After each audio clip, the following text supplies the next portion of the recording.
Recording in progress. Good evening. At this time, we'd like to convene the Palo Alto City Council Finance Committee meeting for Tuesday, April 15th, 2025. Would the clerk please call the roll? Councilmember Rectal. Here. Councilmember Lithcott-Haynes. Here. Herbert. Here. All right, thank you. So our first item is to allow members of the public to speak on any item that's not on the agenda, but is within the purview of this committee. And do we have any speakers? No public comment. All right, so we'll move on to our first action item, which is a recommendation to adopt approval of FY 2026 electric financial forecast, transfers, amended rates, etc., as noted on the agenda. So welcome, staff. Who's going to kick this off?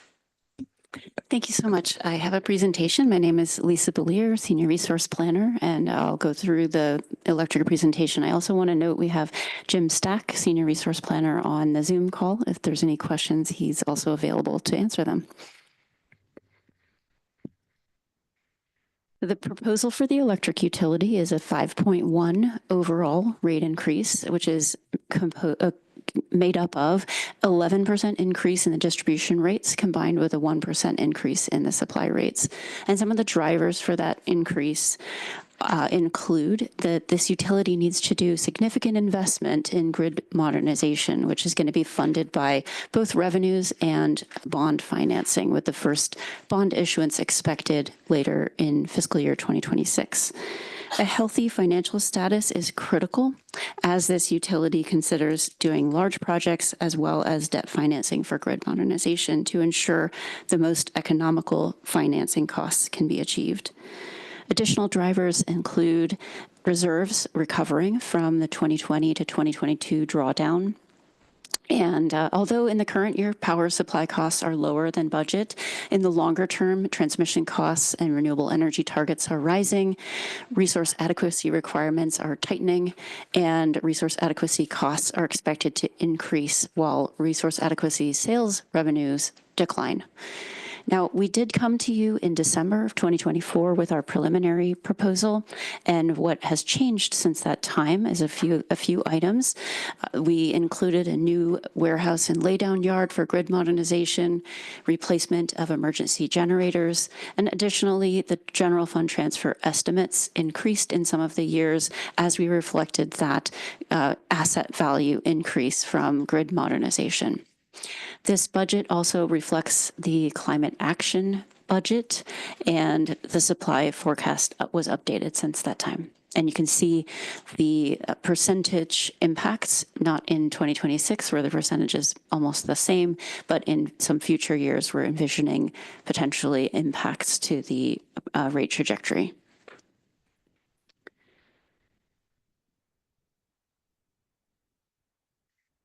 This slide compares Palo Alto's rates to PG&E and Santa Clara, and you can see that we're doing very well in comparison to PG&E. Palo Alto's rates are 51% on average lower than PG&E for residents and also for non-residential customers. So this is something that we're very proud of, and we also note here that our rates are higher than Santa Clara. There's a few things. This chart shows our costs and revenues. The costs are in the stacked bars, and the revenues are shown above with the red line. And the rate increase is the 5% that we're talking about in fiscal year 26, the first red number at the top. And the reason that the orange bar that's showing capital investment is fluctuating so much is because of that grid modernization that I mentioned that is being modeled as a large spending item in 2025. And then it looks like it's zero in 2026 because of that reimbursement from the bond proceeds. But in reality, the pattern of spending is increasing in 2025 and 2026. This slide shows the electric supply operations reserve. There's two operations reserve, the supply and distribution. I'll show you distribution next. On the supply chart, you can see there was a large increase in 2023 as there was a successful litigation against the Bureau of Reclamation, and there was a $24 million overcharges refund that year. The proposal, the forecast would keep that operations reserve within the guideline range throughout the forecast period. And on the distribution operations reserve side, in that same year of 2023, that was very high in the supply side. There's a low number in that same year on the distribution side. And we did not complete transfer at the end of the year in 23. But when you net those two things together, the reserves are within the guideline range. Yeah, so the risk assessment looks at certain key risks that could go wrong at any point in time, like a big fluctuation in the utilities revenue or an increase in the CIP that's needed, like a 10% increase in the CIP. And so that risk assessment curve kind of guides you how big the reserve should be? Well, actually, the reserve target, the dotted gray line, is really the target for, in accordance with our reserve guideline policy of 90 days of operating reserves and commodity costs to be available in the operations reserve. And then the reserve maximum and minimum is a band around that 90 days of 30 additional days or 30 less days. But the risk assessment is more of an additional item to compare in the event that there were some large fluctuations in key costs for the utility. So it's really more a second reference in addition to the reserve guideline ranges. And you're looking at what, like what type of inputs go into that curve? I believe it's a fluctuation in revenue that's the largest in the last 10 years, as well as a fluctuation in the CIP, making it 10% higher than we expected it to be. Okay, thank you.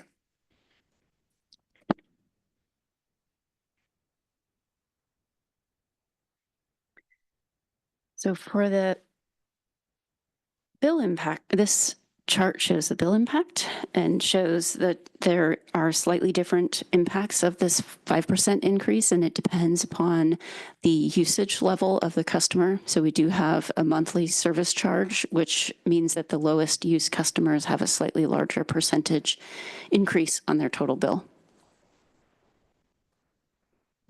And I'd also like to ask Catherine, our Catherine Elvert, our communications manager, to make some comments about our communication and outreach strategy for the electric utility.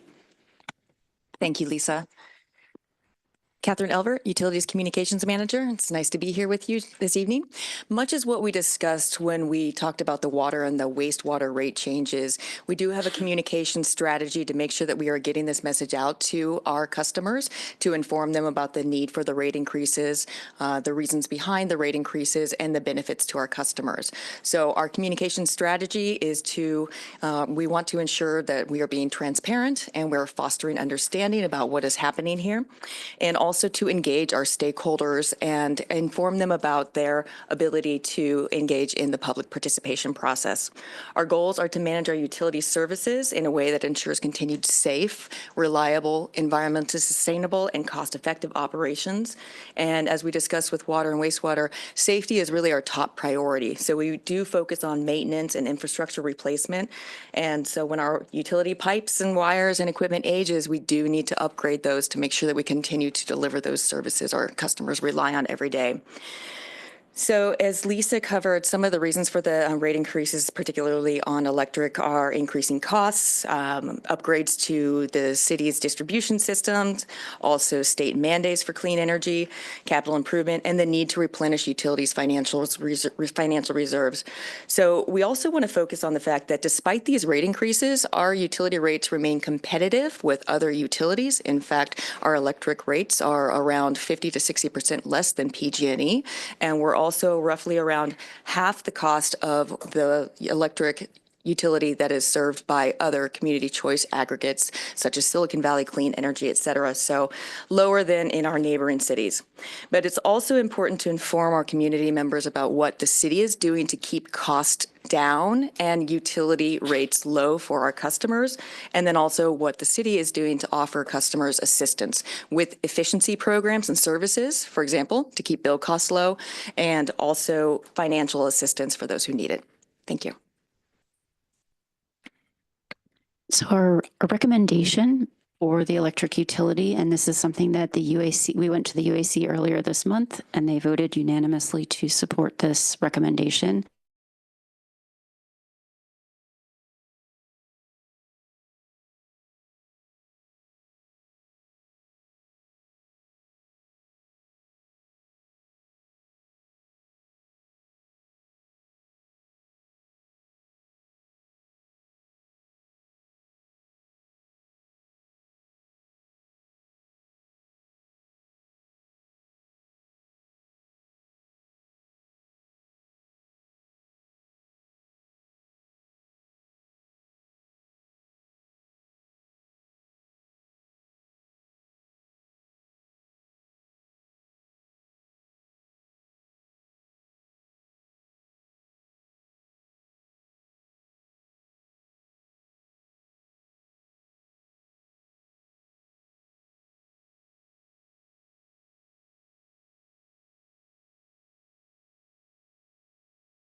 than Progress. when we issued it. I think back then they allowed us. Okay, then maybe just should this fight. report needs to be updated. Okay, thanks.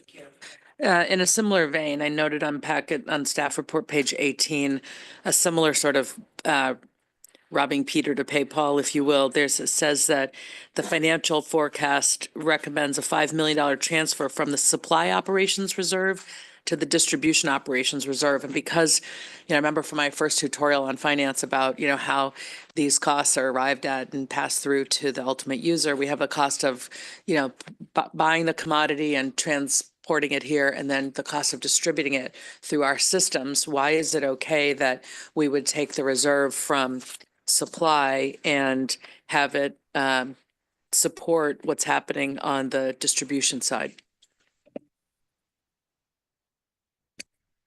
So I would say to that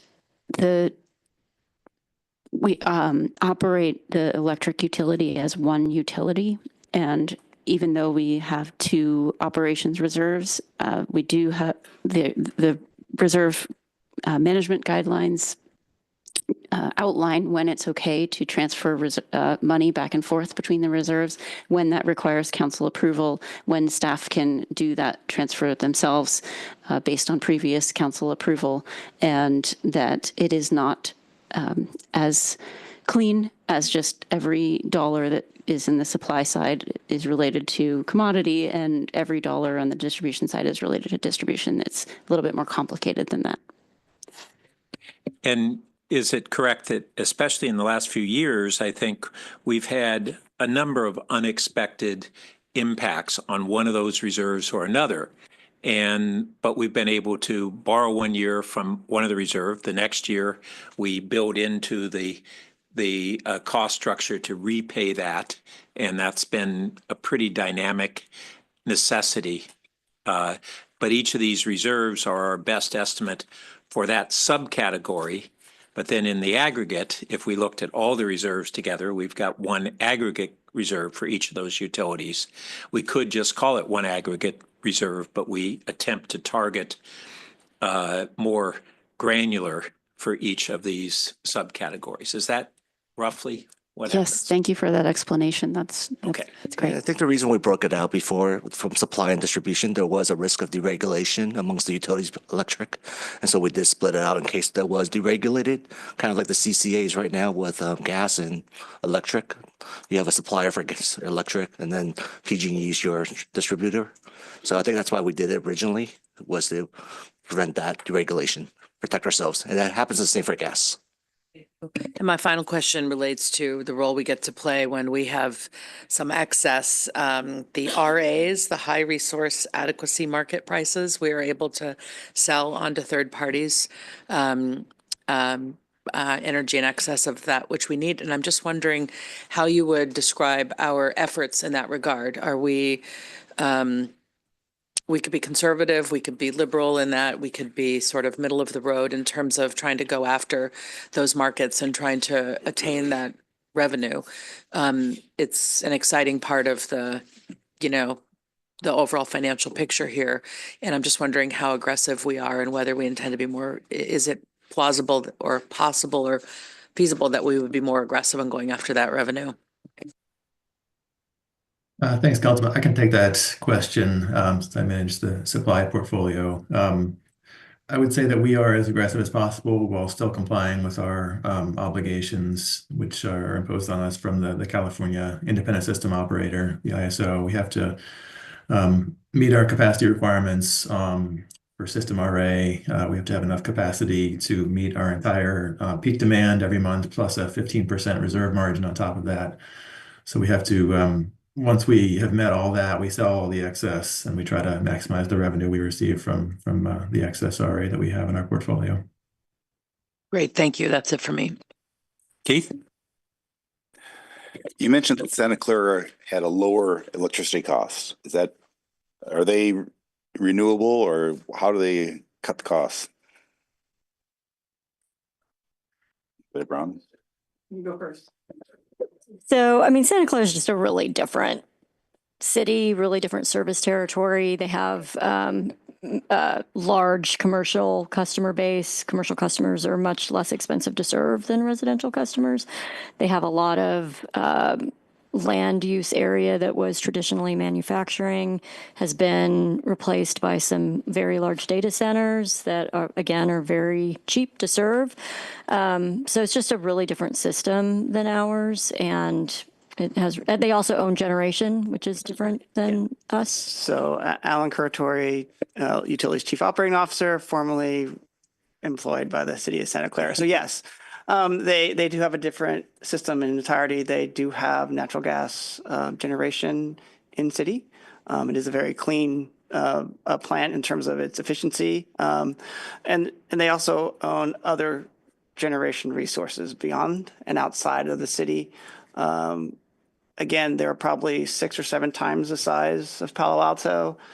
As Carla mentioned, there's about 50 or 55 data centers in their service territory, so they're able to leverage some of that efficiency in serving those customers and having some more affordable rates. They also built their system up during manufacturing, so they had a lot of excess ability and capacity to serve. So they're able to leverage that as a city. In reference, we're about 20% of our load is residential, 80% is commercial industrial. In Santa Clara, it's about 5 to 6% is residential. Oh my, okay. Yeah, so it's a very different animal. Palo Alto compares very well to other public-owned utilities throughout the state in terms of the size and in terms of our service. So we're very competitive in that regard. And is it correct that Santa Clara does not have 100% carbon neutral electricity, or that's That is correct. Palo Alto has taken much more of a leadership role in 100% carbon-free electricity. Do you know what percent they are? Approximately. Yeah, so they are similar to Palo Alto in some regards in terms of if they have excess, they sell that in the market as well to keep their costs low. So I do not know the specific number, but I can definitely look that up as part of Google AI during the meeting. You mentioned data centers. We have some data centers that are coming online in Palo Alto.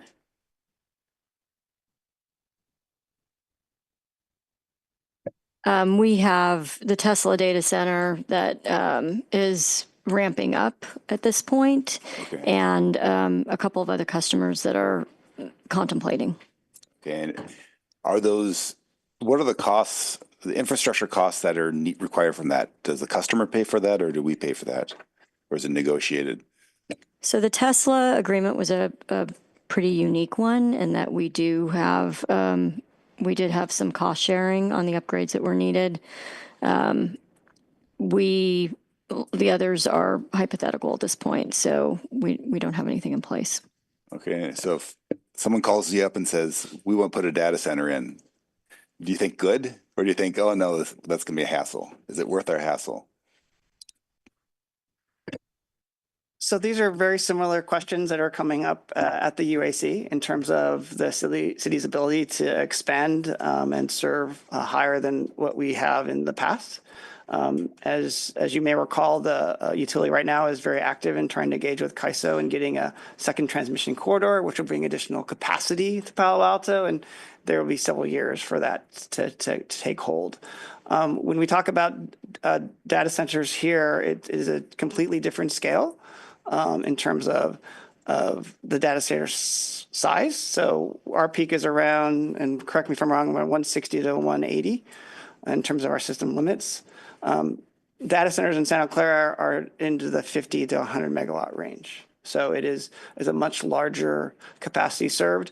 I think Palo Alto's strength is kind of the brain trust here and the lab space and having that information data with those firms here, and that's what we're trying to leverage. And those are the conversations and studies that we're performing internally and bringing back to the UAC as part of their annual work plan and getting information from staff. Okay. To answer Councilmember Burt's question, SVP is 28% gas and 19% unspecified market power. Thank you. And on the data center question, there was the one answer on capacity, but I think Keith's question was really about desirability. Do we find that a favorable opportunity, an unfavorable one to be determined? Or So the agreements that Palo Alto has entered ensures that the customer pays its fair share to connect to the city.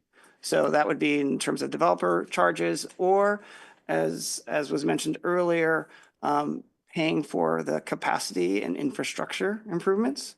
So as a utility, we would take a look at making sure our current customers remain whole, and any new customers coming in, such as a large data center or a larger load, is buying into the system, paying that share, and then taking that risk associated with the new resources that would you.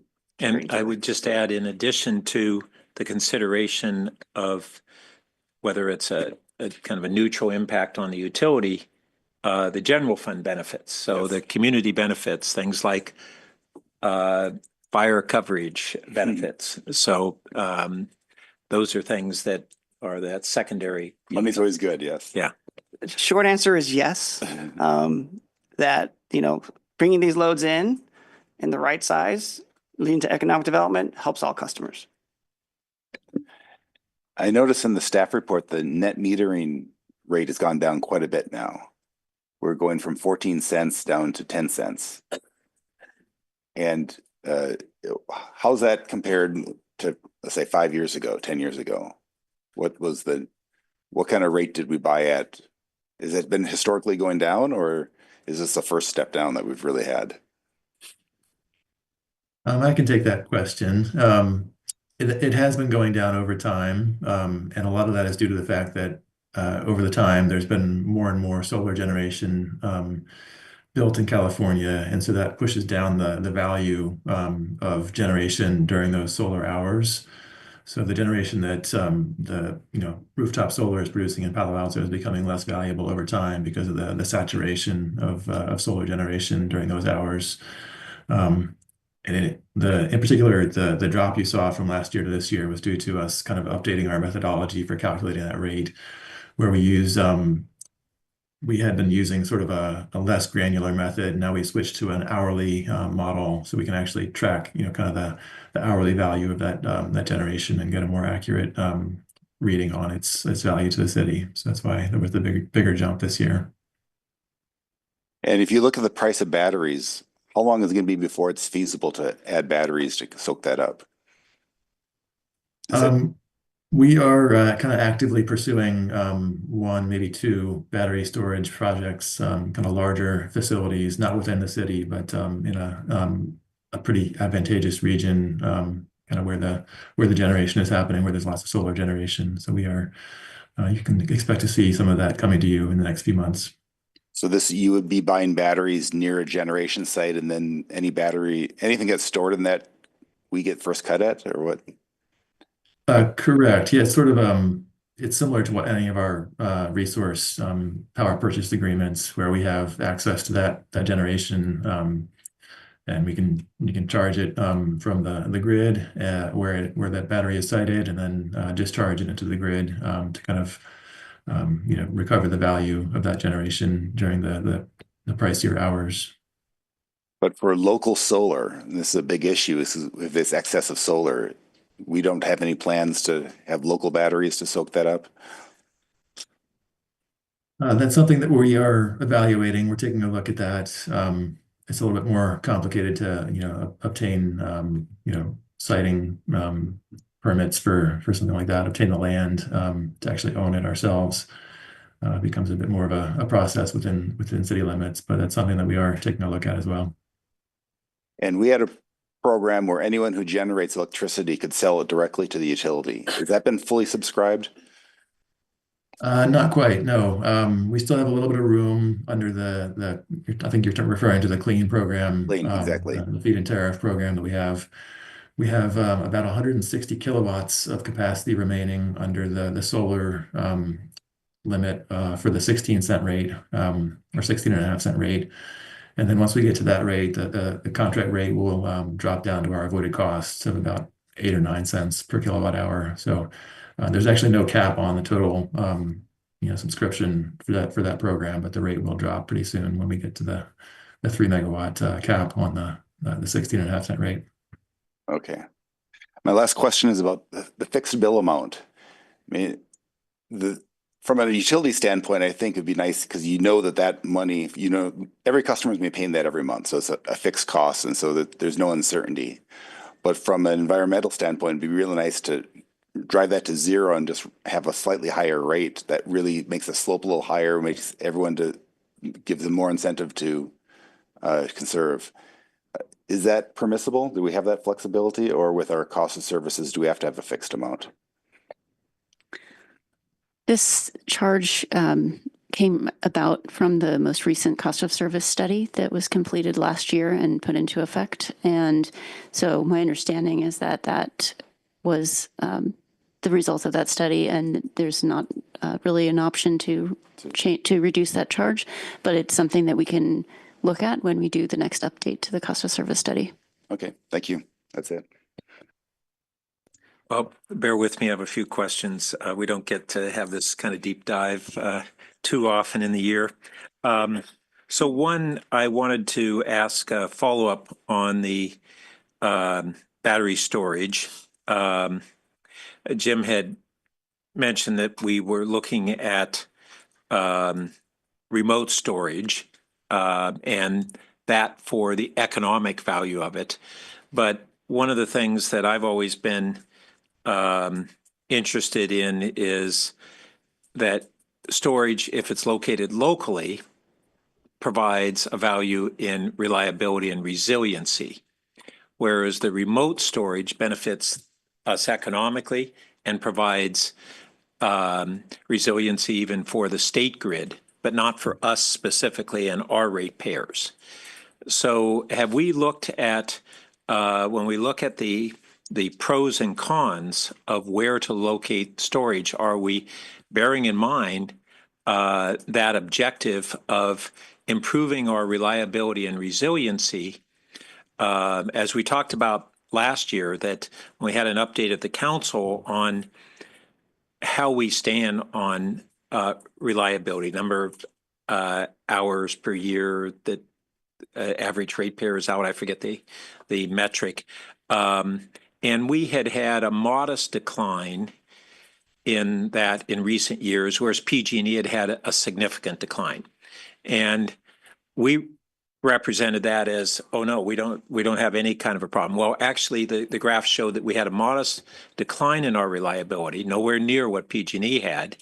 But at the same time, we hear from our residents and commercial ratepayers that if we're moving toward electrification, they're nervous about doing that because they no longer have gas as an alternative for heating.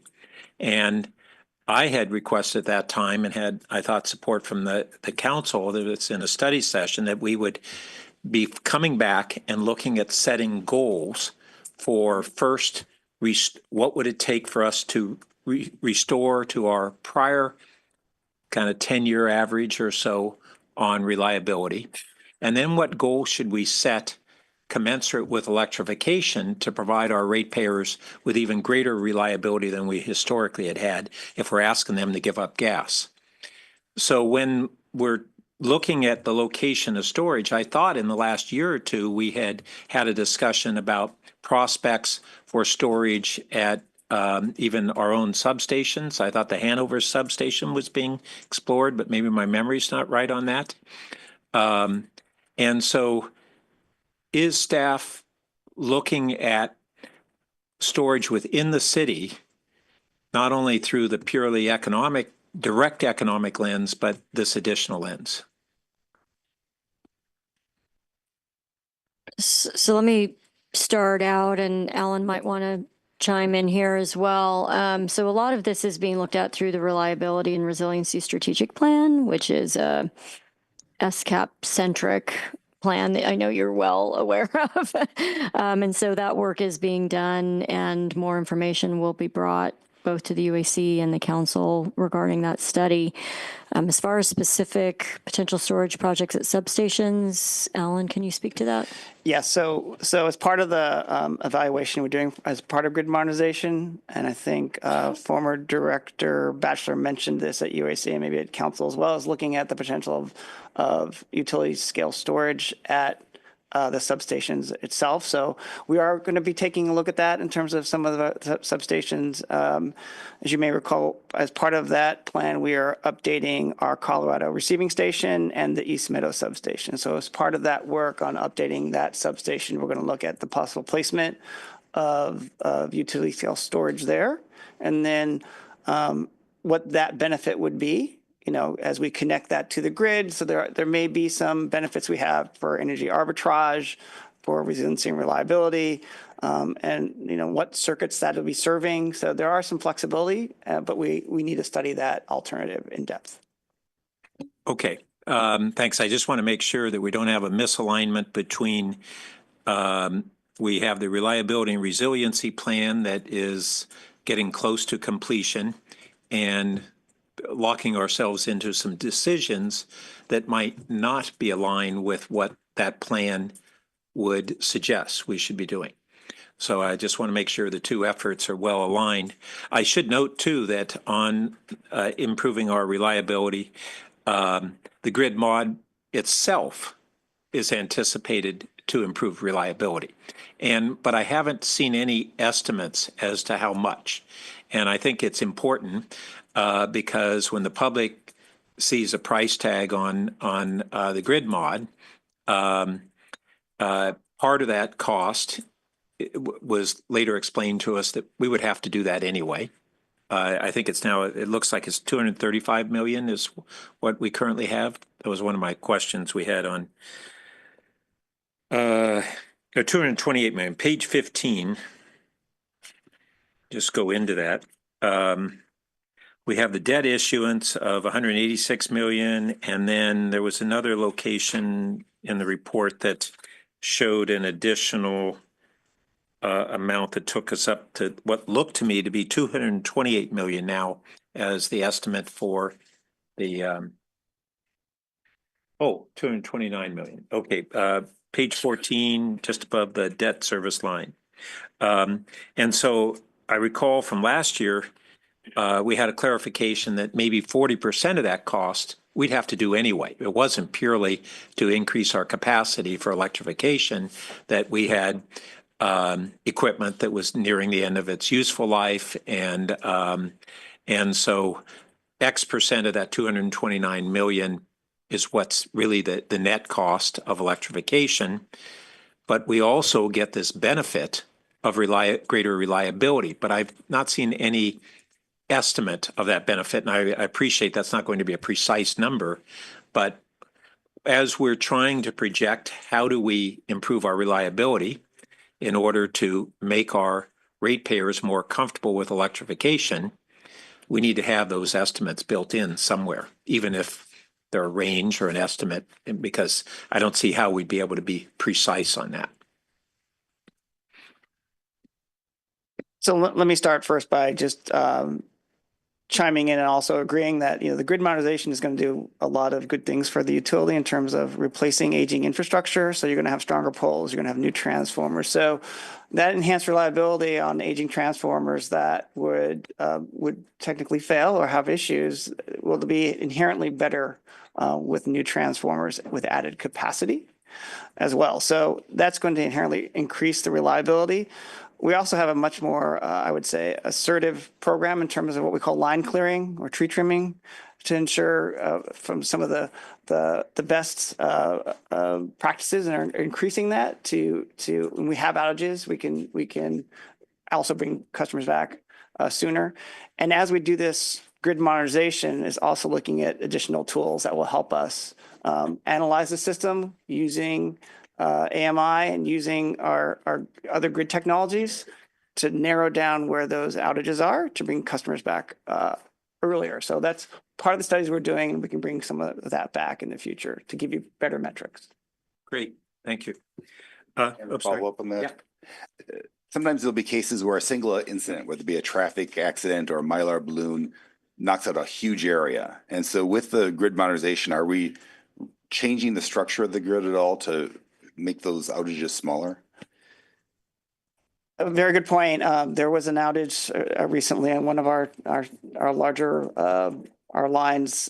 So we are looking at what we call rebalancing feeders in terms of how areas are served and how many customers would be served by that. So, and looking at those areas and then finding issues where we can actually put remote devices so that we can isolate it sooner and then bring customers back online in a less amount of time. So yes, we are absolutely looking at that as part of kind of re-envisioning the grid.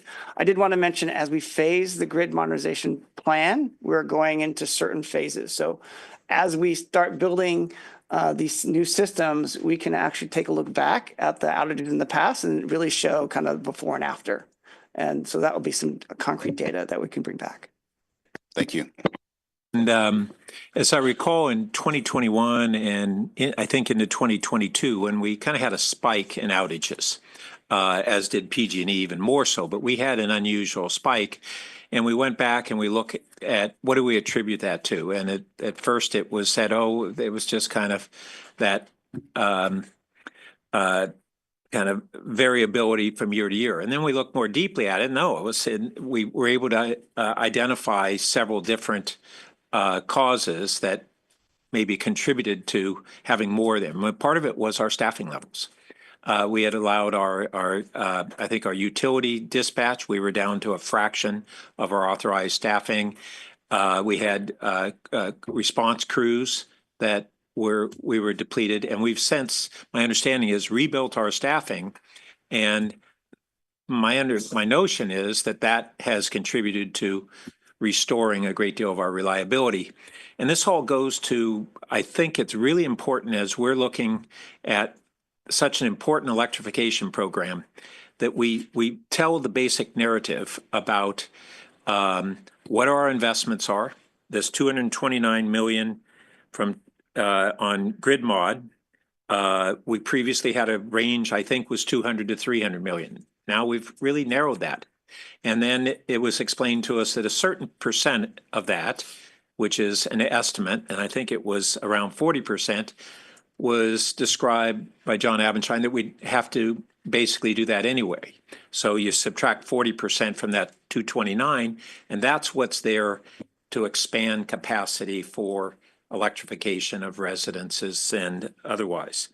And then on that whole sense of, well, if we're going to ask the community to buy in to electrification, what are we doing to assure them that they're going to have good reliability? And here are the measures that we've done and we're planning on doing on the horizon. And I think there's a solid story to be told. It's a really important one, and it's pretty short. It's not writing a book on this, but I think it's a very important one that we need to have out there and repeatedly provide the community. This is a big transformation that we're asking them to participate in.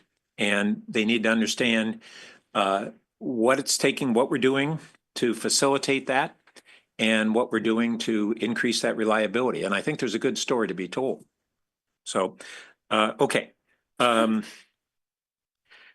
There was a reference to, in one of the early slides, renewable targets rising as one of the factors. And I guess that was on slide 2. Can you explain what is being referred to there? Sure, I'll take that one, Councilmember Burt. Basically, under the current RPS rules for the state, the RPS level that we have to achieve kind of ramps up until we get to 2030 when it's 60%, and it remains at the 60% level from there on out. But I think right now it's around 45 or 46% or something like that, and then it ramps up every year until we get to 60%. So even though we've been at carbon neutrality and that's on balancing over the course of a year? Correct. The Yeah. RPS? Yeah. So we've been, depending on how big of a hydro year it is. We're 40, low 40% on average hydro, and the balance is renewables. And my understanding is that's what we've been at. And anything above that, we're generating surplus. So I'm trying to understand what's changing for us, because I thought we were already at basically at carbon neutrality for the year. And we're not going to give up our hydro. So how does this target rising affect us? I'm not following that. So we are achieving carbon neutrality, but we are doing that using a lot of out-of-state, lower-cost resources beyond what is required. You know, the state to meet your RPS, you have to achieve about 90% of the resources you use to achieve your RPS compliance has to come from in-state bundled resources. And so anything above that can be large hydro or out-of-state renewables under our carbon neutrality rules. So that's kind of what we're doing right now. And so over time, the amount that we have to have coming from our in-state bundled resources, which are much more expensive than the out-of-state ones, is ramping up. And so we have less of that surplus of the high value in-state renewables that we can sell and replace with the lower cost out-of-state renewables. Oh, so that's really helpful. I had not understood that, and I kind of doubt that my colleagues on the council in general do. And so I think that's important to explain as an important trend. And that kind of feeds into a question I had. Councilmember Vinker mentioned at a recent, I think, SCAP meeting that NCPA, through NCPA, we're signing on to a new, I think it was new solar project, power purchase agreement with fairly significant storage associated with it. And I asked at the time, well, what are the costs of that? How does it compare to, are we doing that to add capacity or replace renewable PPAs that are expiring? And how do the costs compare versus the new project versus the prior? And then presumably the storage is new and the whatever's we're replacing doesn't have it. Or first, is it a replacement or is it increased capacity? That's, I guess, question number one, maybe. And then second, if it is a replacement, I assume that that's a net gain because we have more storage associated with it than we didn't have storage with our old ones. Yeah, I would say we are evaluating a couple of new solar and storage projects. There's one combined solar and storage where they're kind of paired together, and then a separate solar and a separate storage one. We're looking at a few of those options right now, and that's partly to replace contracts that are set to expire in the next 5 to 10 years, and also to add capacity to meet some of that additional data center load that we're starting to see come online, and we are projecting to continue to come online over the coming years. In terms of the price, yeah, we're definitely seeing lower prices for the solar that is coming online now. We're seeing prices kind of in the $45 to $50 per megawatt hour range for new solar. When we started signing our solar PPAs back about 10 years ago, we were getting pricing kind of in the $70 to $80 range per megawatt hour for that. And we're seeing the storage prices coming down as well, although the recent tariffs and regulatory changes are kind of throwing that into a bit of turmoil recently. So I hate to cut you off, Jim. So we are actively working to negotiate some of these contracts. So I'd rather not have a full discussion on some of those negotiations or what we're seeing in the market as we're looking at different opportunities coming through. I hope you understand. But yes, in general, we have to meet these higher RPS goals. In 2027, it's 52% and 60% in 2030. So we do need to add more renewables. and also add RA. So to ensure that we can have that coverage in terms of supply for the city, plus the planning reserve margin, which we anticipate will actually go up from 15% to 17% and potentially higher, depending how regulations. Well, move forward. appreciating that we don't want to discuss the terms of individual contracts, I've been asking for the last several years for a longer-term strategic-based projection. What happens as we do two things? Retire older, more expensive renewable contracts and replace them with cheaper ones. Plus, if we have to expand supply, which is a question that we're having, but if we have to expand supply, that would also be at a lower average cost, presumably, than our oldest contracts, or even than the average of our portfolio. So purely on if we define commodity in terms of the cost from the source, excluding transmission, then our commodity costs, I've been assuming, would go down on average as those two things occur. And I haven't seen a projection that says, here's the portion of our electricity costs that is attributable to our PPAs. Here's what will happen if we stay with the same amount of supply and replace them over the next 5 to 10 years with new contracts at the range of what we're projecting to be the cost. Here's what will happen if, in addition to that, we have to add more capacity because of electrification. And that seems like really important modeling. And I've been asking for 3 years for that and have never seen that projection. Can we get something that, even if it's, it's just like a lot of these things, we've got error bands and ranges, but we still do projections even when we don't have certainty. So short answer again is yes, we understand that question did come up in the Climate Action Committee, and that was an action that was going to be taken back by staff and brought to that group as well. So I'm not sure if it's all, we need to discuss it here, or maybe it's a general memo that goes to council as a whole. I'm looking forward to, because the first time you heard it was not the first time it's been asked. So I'm looking forward to hearing, yes, we'll get that, and here's approximately when. Correct. Okay. Next meeting. Oh, wow. Now you got me excited. Okay, thanks. That's great. Chair Bird and council members, can I make one clarification regarding the estimated total cost for grid mod? The actual total cost we're estimating is about 300 million.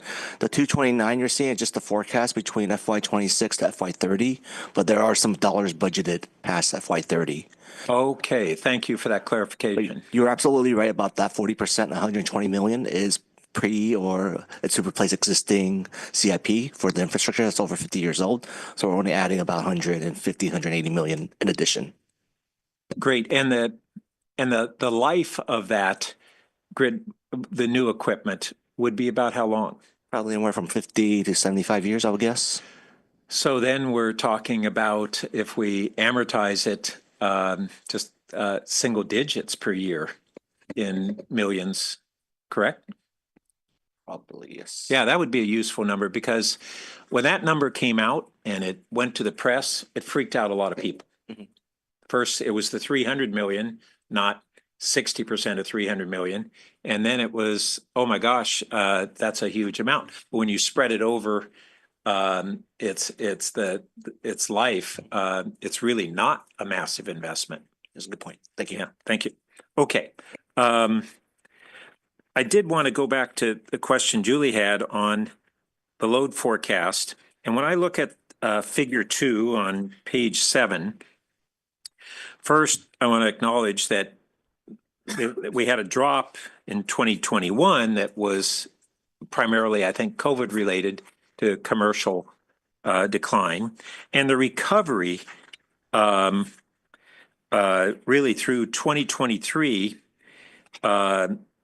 we can think of as COVID recovery, but in 2023, it appears from this graph, we moved past what was our projected demand prior to COVID.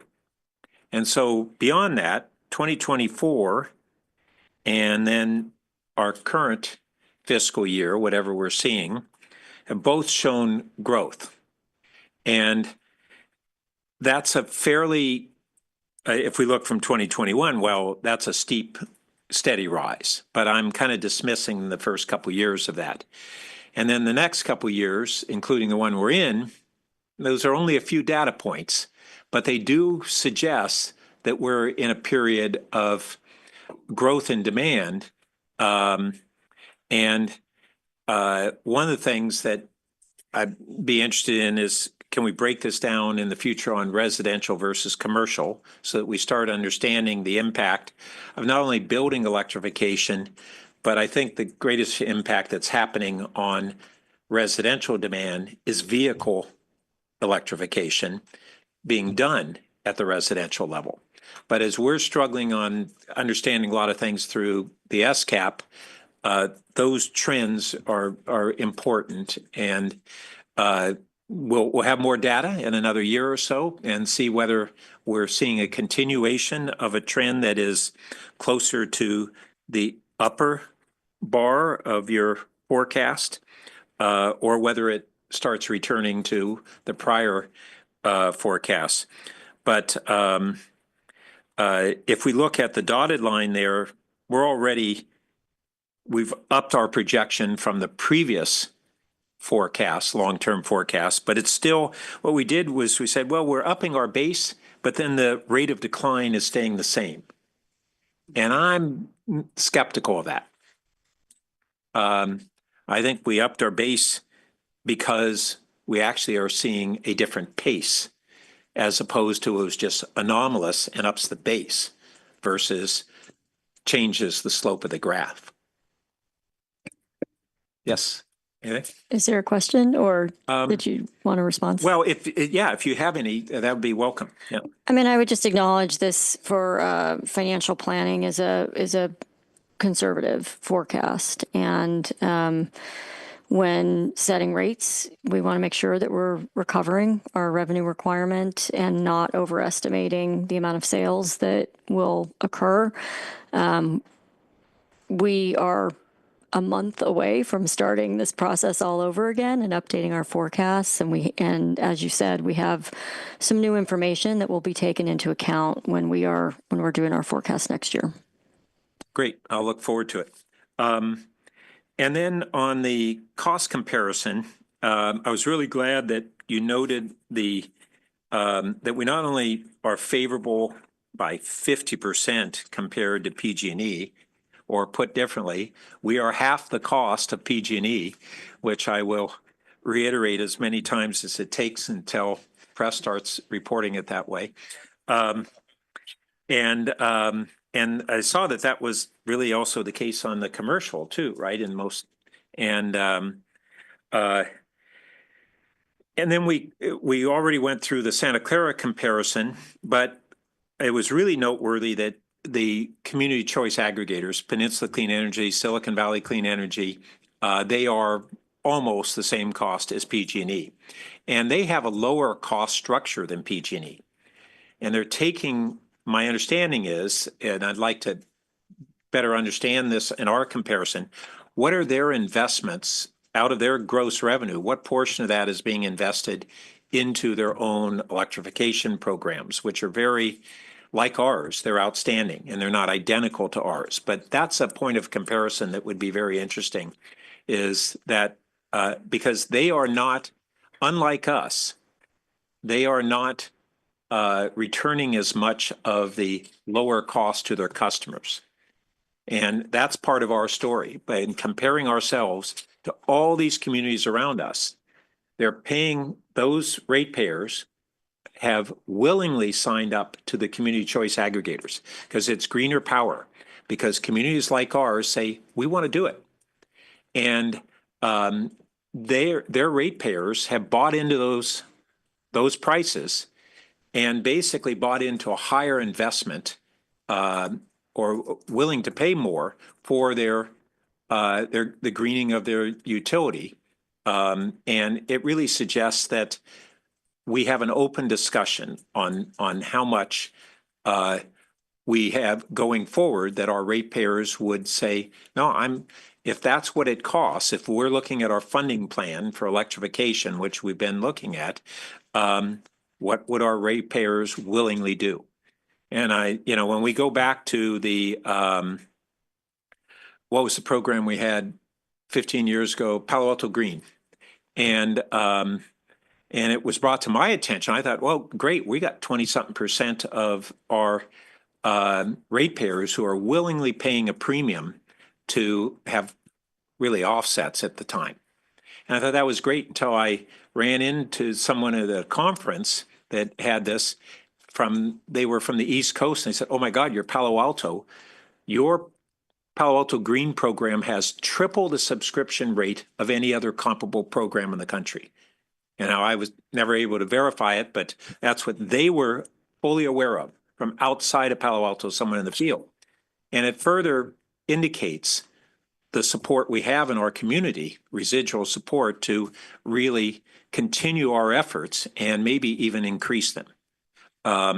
Now we're running up against, we had during the COVID years where we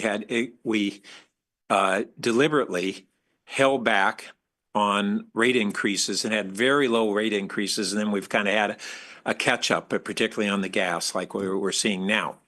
And so that kind of created a problem of, but how much per year? We have other ratepayers who say, I'm not looking at how much I pay, I'm looking at how much you're increasing what I'm paying this year. And that's a big focus. And that's what gets reported in the press. So we have those tensions, but I just want to bring those comparisons out there. And the more that we show the CCA comparisons and how much lower we are than them, the more it helps our community understand how good of a deal we have and the choices we're making and the choices we may be asking them to make going forward. Okay. And we compare to Santa Clara, but there aren't a lot of municipal owned utilities, but we do have Alameda in the Bay Area. I don't know, how do their rates compare to ours and to Santa Clara's? I don't think they're at all comparable to Santa Clara. And I thought they were at or above ours the last time I saw it, but we're not seeing that comparison. So we're comparing ourselves to the complete outlier that has dirtier power than we do. And that's the municipality, the only muni that we're comparing ourselves to. So anyway, going forward, it'd be nice to include both of those, the CCAs and them. Yeah, please do.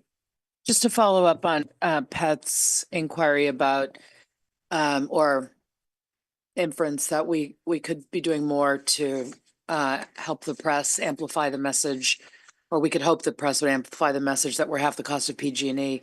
I was looking at attachment E, and was it Ms. Elder? Say again? Elbert, as the comms strategist person for this utility. The attachment didn't, as far as I could tell, is very fine print, but I did try to get at the details of it, and didn't seem to have an example here of what we're doing to inform our electric customers about that PG&E comparison. Can you give us a sense as to how that message folds into the strategy?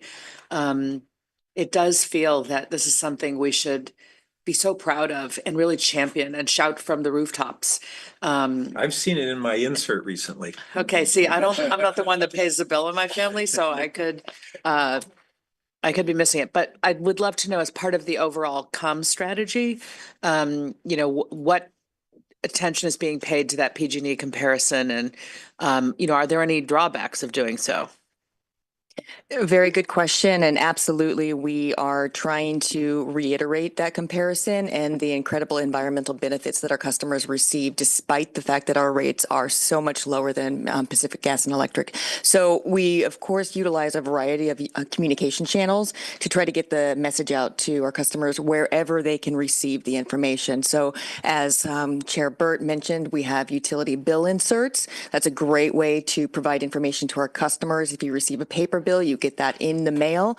But if you receive an electronic bill, that also comes to you via email with your e-bill statement. But we're also putting out information through other print and digital means. For example, we're working on a blog for the city's blog posts and website to really tell the story of everything that's happening with the rate changes. And this is one of those key messages. The comparator to PG&E, the comparator to the community choice aggregators as well, and then the benefits. So we will continue to explore any other creative, innovative ways to share that messaging, but that is a very key point. And how do you smooth the language to bring it to the level that most people can understand? Because this is highly technical stuff. Right. I think that in the past, we may have shied away from providing some comparisons because we tend to want to take the high route when it comes to our outreach. But That is the high road. very good point.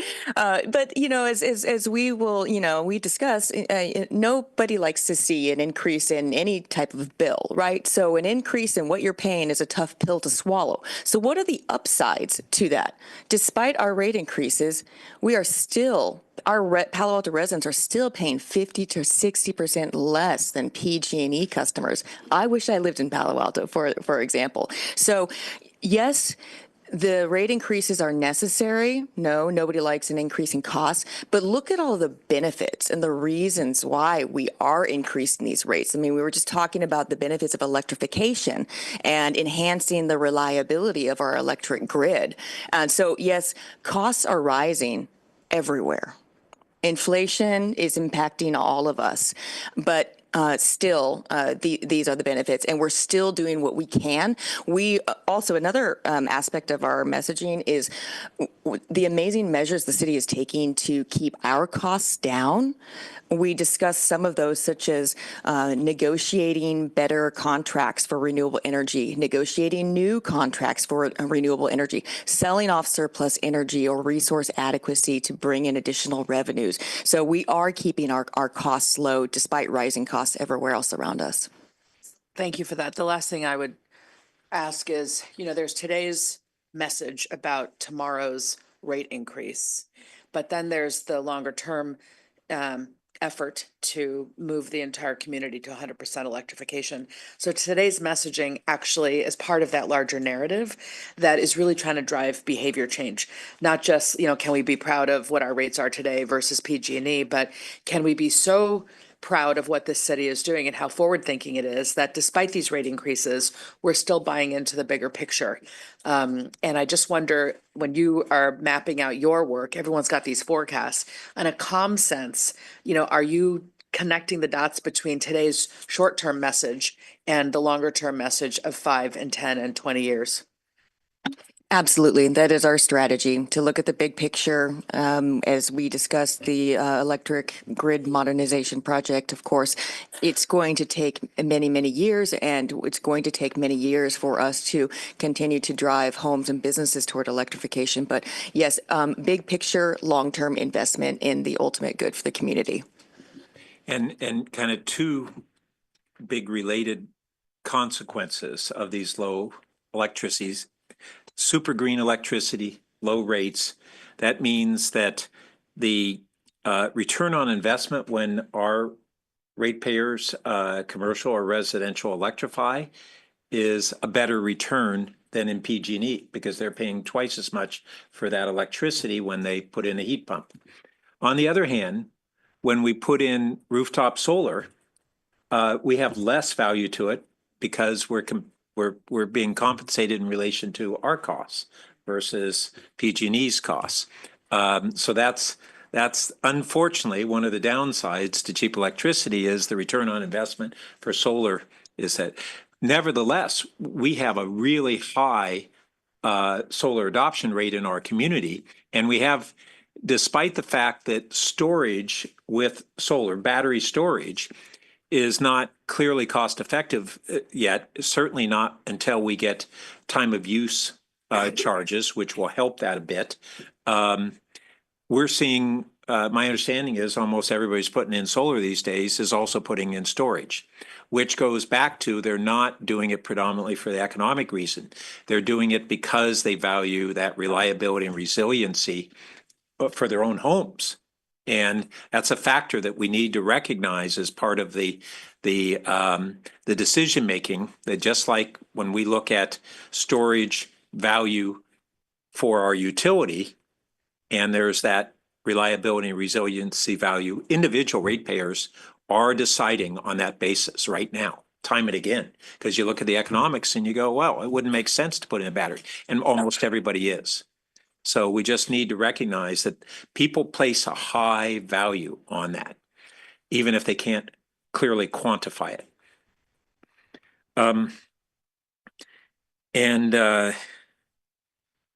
I also just wanted to ask for this last year on the bottom page 4, table 2 was actuals versus prior year's forecasts. And I think we probably had, if I recall this compared to previous years, this is a lot of variance compared to what we usually get in variance. Good news is the costs were way lower than we had projected. How much of that is because we simply project conservatively, and how much of it, a big part, was the capital investment? Does that mean that the several of the major capital projects just didn't occur this year and they'll occur next year? That's the biggest part. But then I also saw that, as we talked about earlier, higher revenues from higher load and then lower supply costs. Is lower supply costs primarily because we had a large hydro year? Okay. And I also saw that we are now, and I can't spot where it was, but we're projecting, is it only 80% of the hydro that we have power that we've historically averaged? I think I saw that in the report. Going forward, and is that just a partly based on climate change, partly just to be conservative? Is that what the factors? Yeah. We've kind of reduced our long-term projections for an average hydro year by around 20% in the past few years, and that's largely due to climate change. We're just seeing the trend is that we're getting lower generation for, given amount of precipitation year over year. Well, have we seen that yet, or are we projecting that? Yes. Yeah, we have seen that. Yeah. Okay. I'd love to see a graph on that sometime. Okay. Getting near the end here.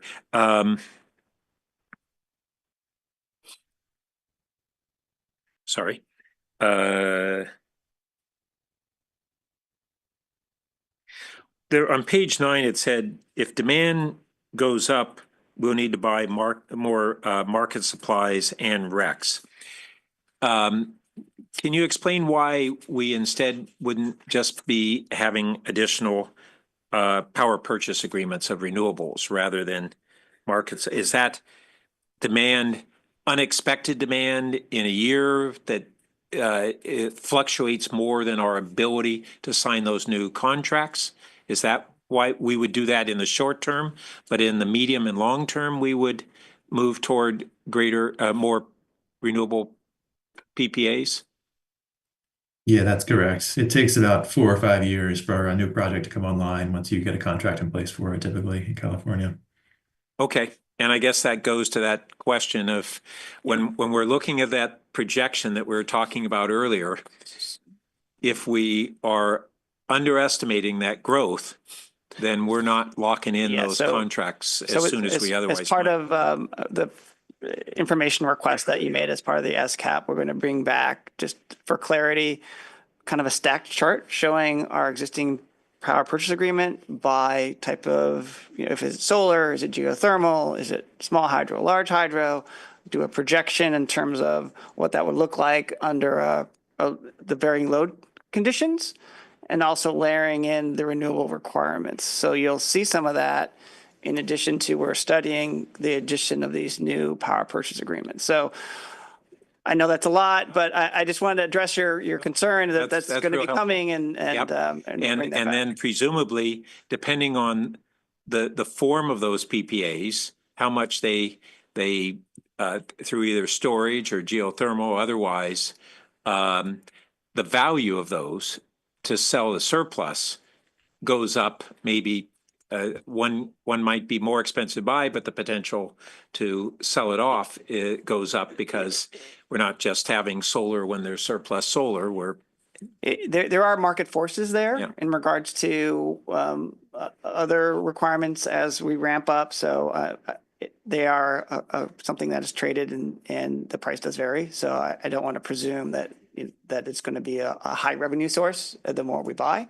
But let's start with that presentation next meeting for SCAP. And do we have any members of the public who want to speak on this? Yes, we do. We have one person here, Mr. Hamilton Hitchings, but nobody else online. Let's come over here. Oh, okay. First, I want to follow up on JLH's excellent comment about ensuring there's no transfer between utilities, because we got to remember the city is currently exploring adding the fiber utility. And for the majority of municipalities who've added residential fiber, they've lost a lot of money. So we don't want our electric rates or our other rates being increased to compensate for a new money-losing fiber utility. So I want to make sure that there's a strong firewall there, and that there's no way that they can start siphoning money from the other utilities into it. My second unrelated point is that I keep hearing that the second quarter is going to add more capacity. And that really concerns me as a major red flag, because you can either have more capacity or you can have full redundancy, but you cannot have both unless they increase the redundancy on the original quarter as well. And unless you're providing full redundancy on the second quarter, you're going to get major pushback from the community. You must have the same capacity to handle peak capacity on both quarters. So if either quarter goes out, the city doesn't have to make a decision as to whose electricity they're going to turn off within the city. This is a really important concept, and I don't think either the council or the UAC fully understands it. And for 20 years, the community has been pushing for full redundancy on that second quarter. And I'm concerned, I hope I'm wrong, that now the staff has gone in a different direction and is using the second quarter for capacity instead of redundancy.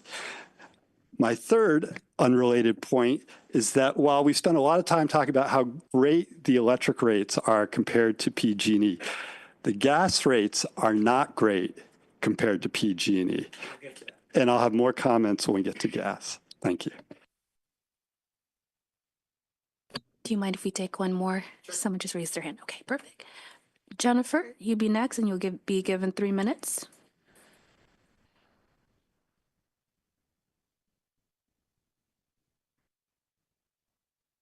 Jennifer, can you hear us? Yes, I just unmuted myself. Thank you very much. Good evening, committee members. This is my first time attending a finance committee, although I watched the replay of the April 1st meeting. My interest is in what was said about communications and how to, report on all this to the community. And I'd like to take it to a bigger picture in terms of long-term investments. And I refer to an email that I wrote to council, and all of this in the context of the investments that are made in the city's priorities. I wrote to council before the priorities session or retreat that regarding performance metrics, that it's very hard to see the relative value or investments that are made as a whole in the different cities, in the different priorities that the city makes. And I know that something was said about how the press can report about this, but my observation is that the city doesn't have very good documentation about relative value decisions and allocations that are made over time. So as an average resident, let's say, I would say more information is better than less, and not just in the context of one increase, because anytime anything changes, whether you're increasing an investment or reducing an investment in anything, we're also trying to see how this is working over time, because a lot of these things do happen over time. And I just see a lack of reporting on this for adequate community engagement. I think it's inadequate, and I've seen this in other issues where there's just not enough of a view of the city's allocations for priorities over time. And I completely respect that this, I place great value in the work that you do as a council, and your decisions are, what we vote for, and I trust them. However, we go through various councils over time, and all of these things change over time, and it's very difficult to keep track of things. So I will write to you a little bit more about this. I don't even know if I'm speaking to the right issue right now, but I will follow up in writing about the need for improving communications about the city's relative allocations to its priorities over time. Thank you very much. That concludes public comments.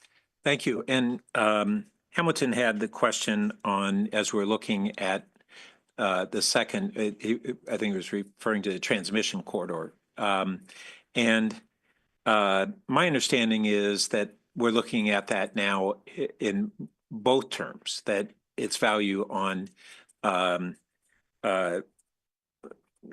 redundancy and therefore reliability, and its capacity value. Is that correct?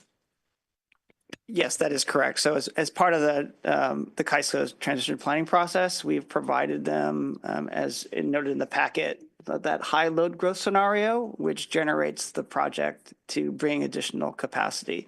And having a second transmission corridor is another alignment to bring into the city, and the connections that we're actually working with the CAISO on, and frankly PG&E as a partner, is where that's going to connect, and then how that is a different connection to the CAISO grid, and how it frankly goes to South San Jose and the Metcalf Energy Center and across to Fremont. So it brings a different route to bring energy supply in.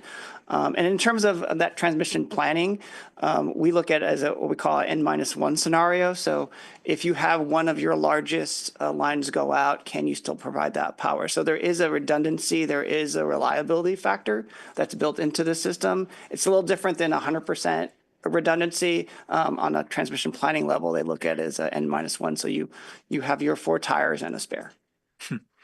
Okay, thank you. And I meant to ask one other question on when we look at some of the cost increase on figure 6, it shows a big jump really from FY22 to FY24 in administrative costs. And then we also had other labor costs increase that I think shows up in operations on figure 1. And I had assumed that one was where we really started adding our internal staff and kind of filling the high vacancy levels that we had in utilities.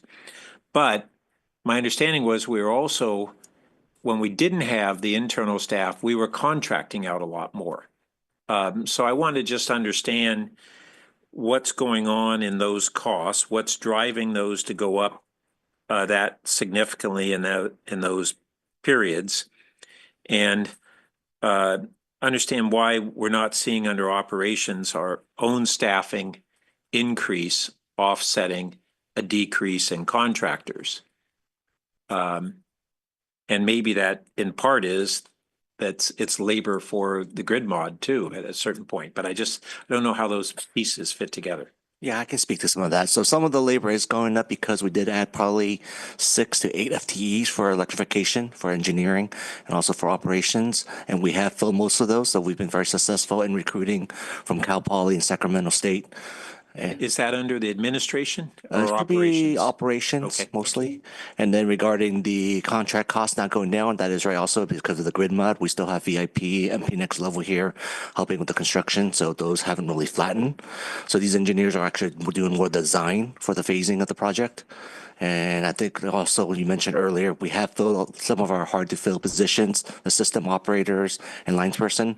I think we only have one vacancy of each of those two job types. Whereas before, I think we had 8 vacancies for lines people and maybe 4 or 5 of the system operators were vacant. So we are a lot more attractive and there are a lot better candidate pools than before. The administration on figure 6? I don't have those numbers, but some of it I think is due to administrative costs with even like IT, cost plan, some administration on those. I don't know if equity transfer is part of that, but Yeah, I saw administration, I think, did it go up? Is it projected to go up another 9%? So if we look at that figure 6, and I don't know if anybody can pull that up. Sure. But from 2023, and I'm not sure if there was a table. I'm just looking at the graph.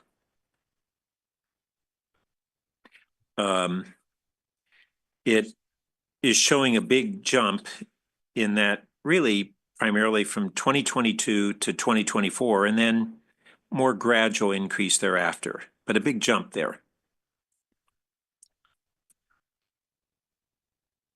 And I just wanted to understand what are the drivers. It's something that we are still looking at, but we're seeing this across all the utilities. So it's something that's impacting all the different utilities. Okay, so if we're looking at that, can we get that as a follow-up? Because that's kind of a, Councilmember, I think I can probably okay. help shed some light on this. A couple things are happening. Obviously, the general cost of doing business is increasing. We are making additional investments in certain areas of those central costs, like IT. We've been doing more investments in alignment with the recent risk assessments from our city auditor. So we've been adding some additional investments in those kind of central areas, having those costs, those central costs grow at a greater pace than typically would be expected during those years. The other piece is that staff have refined the cost allocation plan to make sure that internal service charges are more accurately allocated to each of the enterprise or non-general fund activities. It's obviously a rather complicated mathematical formula. And so over the last few years, they've been getting greater precision in that allocation, which has obviously increased the costs, as you've seen on the electric or frankly any of the utility side. But the converse of that is it's refined the revenues to the general fund so that we have a better alignment. Okay, thanks. And any other questions? We ready for a motion? I will move the staff recommendation. Second. Okay. Any discussion? All right. Do we need to take a roll call? No, we're all here. All in favor? Aye. That passes unanimously. Thank you all very much. And thank you for bearing with all these questions, but they were really one of our biggest opportunities for a deep dive, and I won't ask that many next time. Yeah, okay. Okay. So that moves us to item number 2, which is a recommendation to adopt FY26 gas financial forecast, reserve transfers, cost and rates, etc., as noted in the agenda. And look, same crew. No one's moving from these seats. Carla Daly, I realized I didn't introduce myself when I spoke a couple times earlier, Assistant Director of Utilities. Before I hand this item over to Lisa to present, I wanted to give a little bit of a introduction to the item. Part of what we will be showing you and talking to you about tonight is a new cost of service analysis.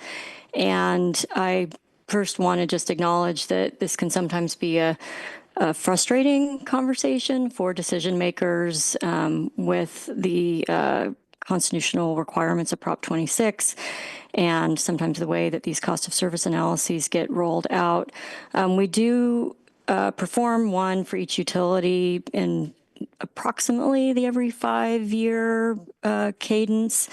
As we were getting started with this one, we were taking a look at a couple of things. One was that we noticed our competitive differences between Palo Alto's rates and PG&E's rates with respect to our different customer classes that we serve here. As we explored different methodologies that are used in the industry, we settled on one that is really a refinement of the methodology that was used in the last gas cost of service study 5 years ago in 2020.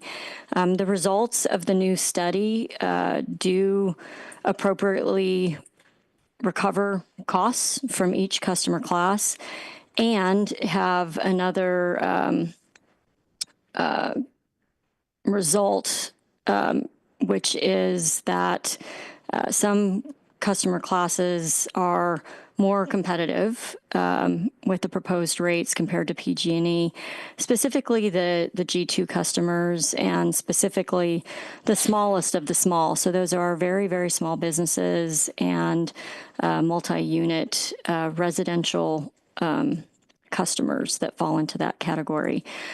Staff did work very closely with our consultant and did review very carefully all of the assumptions, and all of the calculations really went line by line through that study to make sure that we were in agreement and comfortable with all of the calculations that resulted from this study.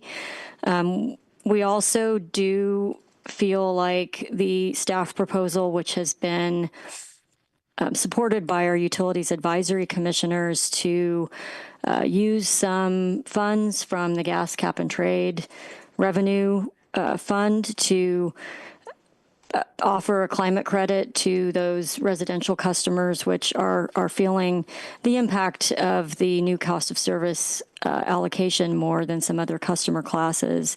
Those are also customers that are better positioned to take advantage of the electrification programs that we offer.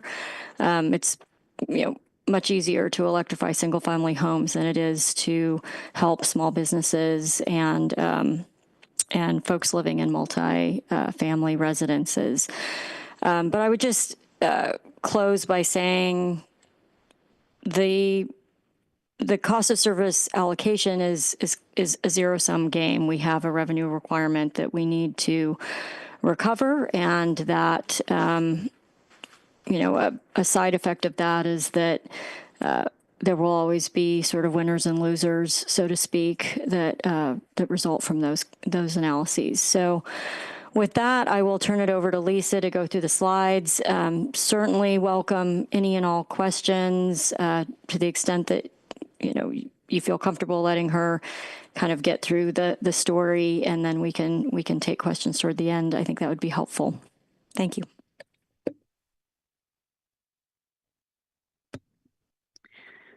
Thank you, Carla. This is an overview of the proposed median residential bill projections for all of the utilities. We brought you water and wastewater earlier this month or last month, and then gas and electric tonight.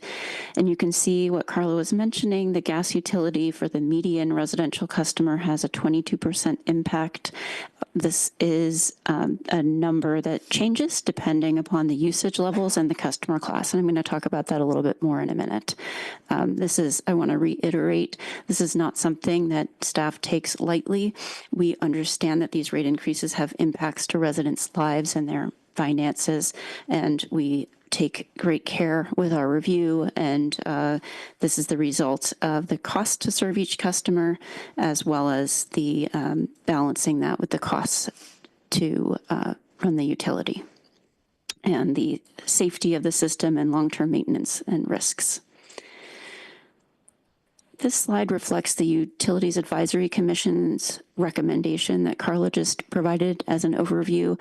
This would be a one-time flat credit of $73.20 that would bring the impact for the gas residential customers down to 13% in 2026. That would cost about $1.6 million, and the funds that would be used for that are the cap and trade revenues. And if the city did not use those for this purpose and instead use them for electrification, that would be enough to fund whole home electrification incentives for about 182 homes. One of the benefits of this also is that it reduces the utility bill down from the 11% total that I mentioned in the previous slide down to 9%. So that reduction in the gas bill, that one-time climate credit would lead to the 9% overall rate increase for the utility bill.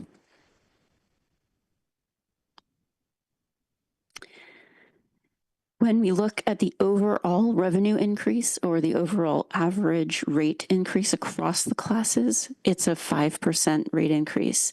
However, as I mentioned, this varies depending on the customer class and the usage level of an individual customer or customer bill. So, for example, as I mentioned, the residential median usage would have a 22% impact or $15.20 per month.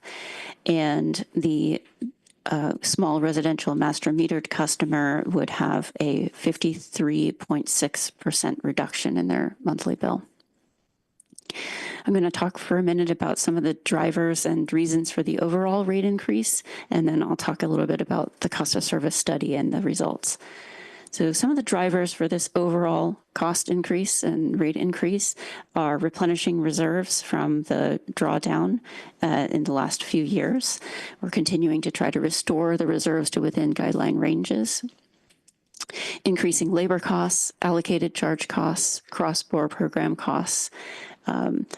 Additionally, we are expecting a federal grant of $16.5 million, and that's reflected in the CIP work. So that's going to allow us to accomplish additional CIP work over and above what we would have been able to fund with just our own utility ratepayer revenue. We reflected a gas fund transfer, general fund transfer in fiscal year 26 using the 18% level set by the council last year, and that totals $9.735 million. And we actually did lower this overall rate increase from when we came to you in December from 6% at that time to 5% now. This slide gives an overview of that 5%, or it's actually 5.4% overall rate increase, to try to give you an idea of what the drivers are on the total revenue requirement side.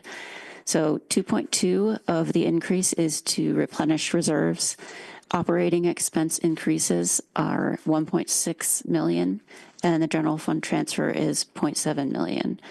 And because of the federal grant funding, this is lower than the CIP dollars that we're recovering are lower than the average for the last 4 years. I just want to make a note that in this chart, the way we calculated this is we looked at what revenues would be recovered in fiscal year 26 if we did not increase rates versus what revenues need to be recovered to pay for our costs with the 5% overall rate increase. And we compared that based on the 4-year average of actual costs in order to come up with these percentages. This chart shows the cost bars, the stacked bars with showing the transfers, operations, gas supply, and capital costs. And then overlaid on that is the revenue in the red line with the 5s and 6s listed at the top. This chart shows the operations reserve. You can see that at the end of 2024, this actually was a result of the pandemic, of the gas price spike of 2023, but you can see the impact in 2024 because certain costs that were attributable to 2023 didn't actually hit the utility in 2024. And this plan brings the reserve back up to within the guideline range. However, slowly over time, we're bringing the CIP reserve up to within the guideline range. Currently, it's empty. I want to talk a little bit about the cost of service study. Basically, first, we hired an outside consultant to do the study, and first they established the amount of revenue that they need, then use consumption patterns in order to allocate costs among the customer classes. Those are things like therms used, number of customers in the class, seasonal therms used, and then they design rates that provide prices that allocate costs to the customers who consume in different ways. In our case, we have a seasonal tiered rate for residential customers.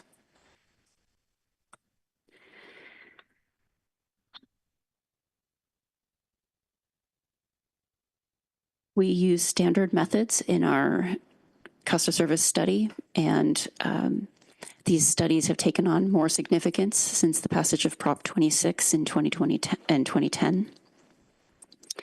And the cost of service study is supposed to help utilities align the charges with the cost to serve each customer class. Prop 26 states that gas and electric rates must represent the cost of service, absent any ratepayer or voter approval. And what the implications of this are is that we really can't establish rates based on policy goals. So unless those happen to also be cost-based. So we may have social goals or environmental goals, but we're really not allowed to use those to drive the rates that we charge customers. Additionally, it means that we can't phase in the rates because the adopted cost of service study represents the most accurate cost of service.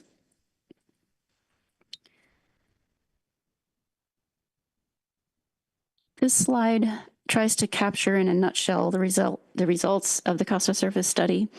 I want to draw your attention to the red box that shows the comparison of the residential bill to PG&E. I guess if you look to the right of the red box first, you can see for the overall average median customer that at the current rates, Palo Alto is 16% below PG&E. With Palo Alto's proposal, with the department's proposal, together with the UAC's recommended climate credit, Palo Alto would remain 9% below PG&E. If you look below on the table at the bottom showing the commercial and multifamily master meter customers, you can see that at current rates, the last column in the table, that the lowest customers have bills that are about 200% higher than PG&E, and this cost of service study results in the next column to the left shows that those smallest customers would be more like 35% higher than PG&E, ranging up to 24 and 17% higher than PG&E for the larger commercial customers. I'd like to ask Catherine to talk a little bit about our communication and outreach strategy for the gas utility. Thank you, Lisa. So as Lisa mentioned, we do have some cost drivers for the gas utility. So we are obviously going to do our best to communicate that clearly and be transparent with our customers and foster that understanding. So the key messages involve explaining the reasons for the rate increases and again, also what our benefits to our customers are, particularly in the way of capital improvement projects. The gas utility is one that we want to be we want to focus on safety and reliability. It's so critically important. This slide has a picture of one of our major capital improvement projects, the gas main replacement project we've dubbed number 24B, which has been occurring over the various parts of the city, a pretty big project we're working on Embarcadero right now. And that's critical for replacing gas mains and pipelines and customer sewer laterals to replace aging infrastructure, ensure that we maintain the integrity and the safety and the reliability of this utility. So we will be talking again also about some comparison with the PG&E rates. It's not as perhaps as rosy a story as it is perhaps with the electric utility, but really what we're doing to keep our costs down as well. So we have embarked on a number of cost containment strategies, such as scheduling construction projects every other year, grouping construction projects together to leverage some of the efficiencies and reduce costs for each project. We are also improving some of our workflow processes, streamlining efficiencies to save on labor time and costs as well. But the benefit to customers is that we really do need to invest in our capital infrastructure, and we do need to bring our utilities financial reserves back up to those minimum guidelines. And I believe, as we discussed in our last meeting with the Finance Committee, Chair Burt, you suggested that we remind customers we did keep rates low for a number of years during the pandemic. And for the gas utility, particularly during the winter of 2022 through 23, we saw a huge spike in energy prices. And so we wanted to make sure that we were protecting our customers from sudden rate spikes and that economic hardship, as well as the pandemic. But now we need to bring this back into balance. So we will also be engaging with our stakeholders through a variety of means and doing our best to communicate what exactly is happening and allow the community to understand the why and the benefits. Thank you. Thank you, Catherine. I just wanted to return to this slide and actually make a couple of other points that I missed. One is that when the consultant looked at the commercial and multifamily master meter customers, they refined the groupings of those customers by meter capacity. So that's why we now have these 3 different groupings that we're showing in the table. And so depending on the customer's meter capacity, they would have a different monthly fixed service charge. And so that's one refinement that the study recommended. Additionally, the study looked at the average usage and refined the residential summer baseline for the tiered rates. And so that increased in the summer from 20 to 23 therms per 30-day billing period based on the more recent summer averages of usage. And the reason for the increase one of the main reasons for the increase in the residential customer bills is driven by the consultant's finding that residential customer usage is relatively peakier. So I wanted to make those points. And with that, the staff recommendation and UIC recommendation is outlined here, and we would be happy to answer any questions that you have. Thank you, colleagues. Keith? Can you talk more about the peakierness and why that would affect rates? Yes, the consultant basically splits the costs into 3 groups. Those costs that don't vary depending upon how much a customer uses. Those are the customer-related charges. Then there have demand-related charges that are based on the peakiness of the usage, and energy-related charges that are more based on the average usage of a customer. So they looked at that across different customer classes and use that information to allocate the costs across the classes and by those groupings, and then assigned the costs to each customer class in that way. And why would peakiness affect it? Is it that you can't buy contracts? It's not predictable, or it's a method of allocating fairly allocating the costs of the system. That some of the system needs to be built because of the to serve the peakiness of the demand, and a different portion of the system, the distribution system, needs to be built to serve the average or minimum usage. Okay. And so what type of things would be sized by peakiness?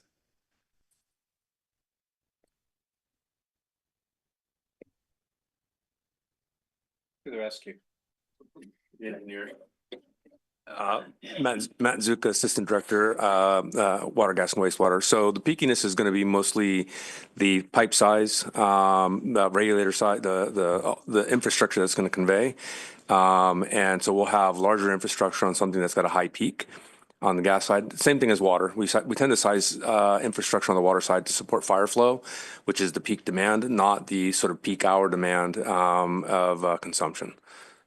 But the pipe's already been laid underground. Correct. Right? So some of the users, their peak flow isn't contributing to the excess. It's the larger users and their peak flow. So there's sort of, I think as I understand the COSA, there's an apportionment strategy that some of the cost goes towards, we still need the pipe, as you just pointed out. So some of the cost of the pipe has to go to the low peak users. But the primary driver of size is volume and then the peak. So another portion of the cost goes to those users that are generating those high peaks because they are disproportionately affecting the size of the infrastructure. But if you look to the plot of our projected gas usage, it's going down. Correct. So the peaks don't happen on an annual basis. They happen on a diurnal basis or on a seasonal basis. So like your wintertime peak as opposed to your summer or your peak hour. So it's going to be more the instantaneous peak rather than the reduction in overall consumption. And so why, I mean, this is a huge change. The G1 has changed 49%. That's a huge change in 1 year. But yet our costs are the same, right? The overall. So our accounting has somehow dramatically changed from last year to this year. So we can talk about the 49%. So there's a few different things going into the overall change. There's the cost of service, there's the revenue requirement, and then there's the rate design as well. So in terms of what you're talking about with the 49%, the tier 1 rate went up by 49% and the tier 2 rate went down.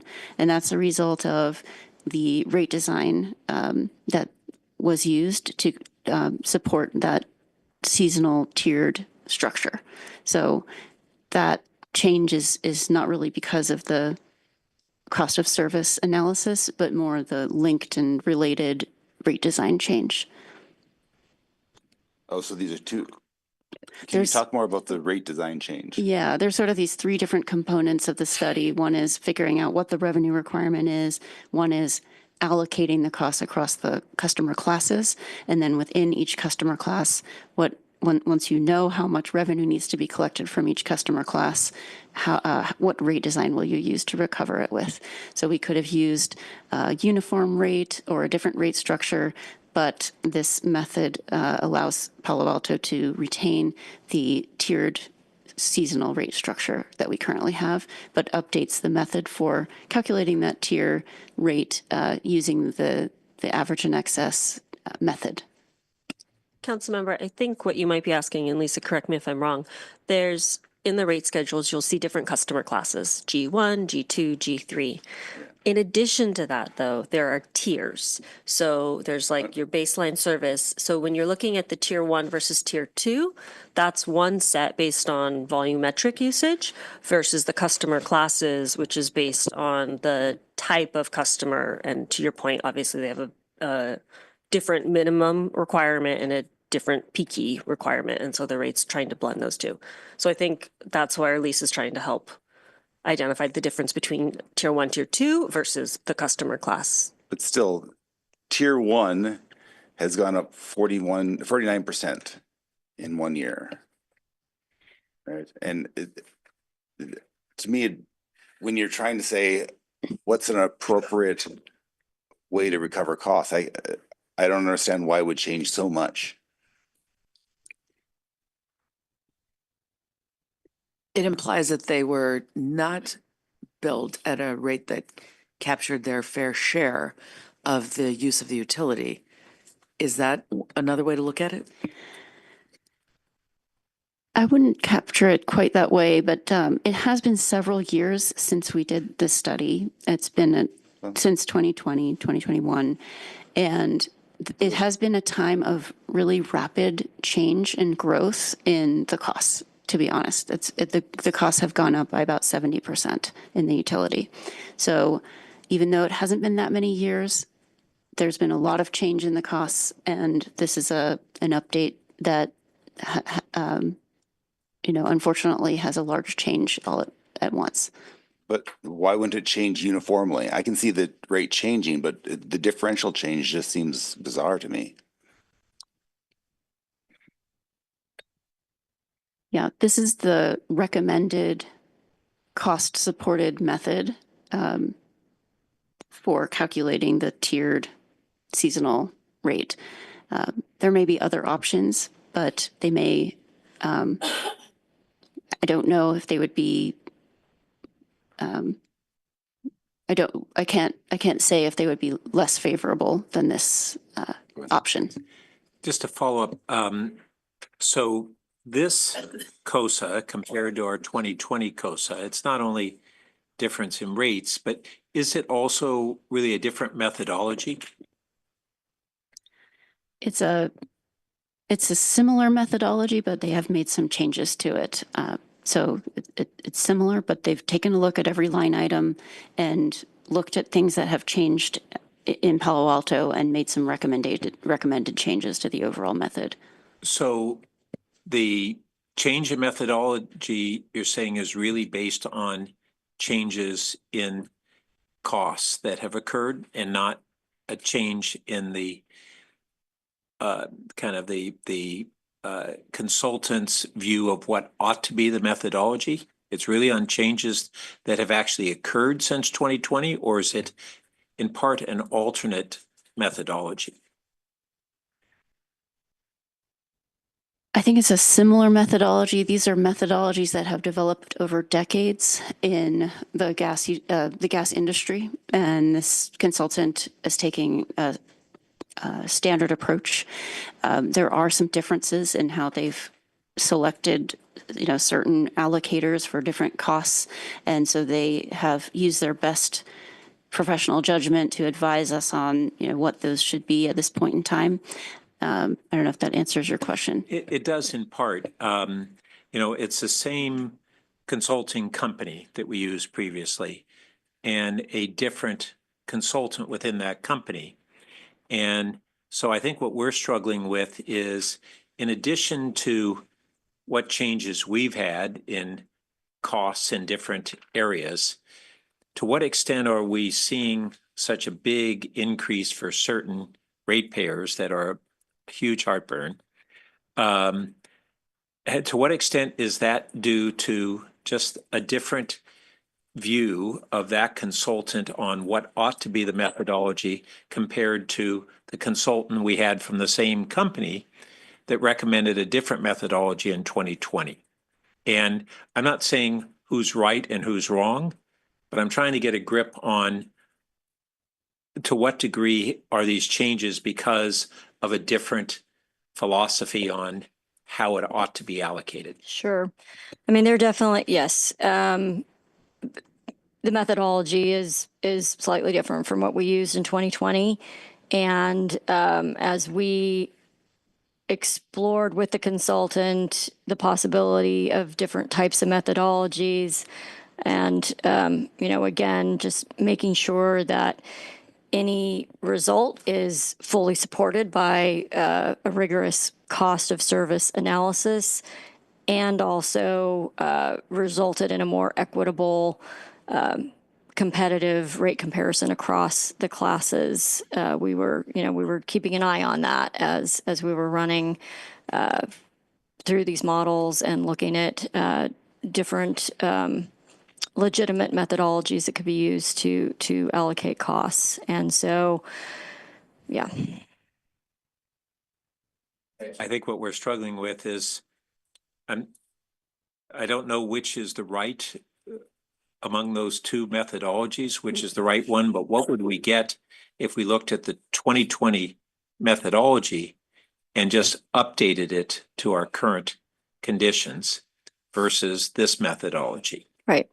I don't know the answer to that, and that would require a new cost of service analysis, and I don't want to presuppose what the results would look like. Thank you. You said a few minutes ago that costs in this utility have gone up by 70% in recent years. I didn't see that in the report. I probably missed it.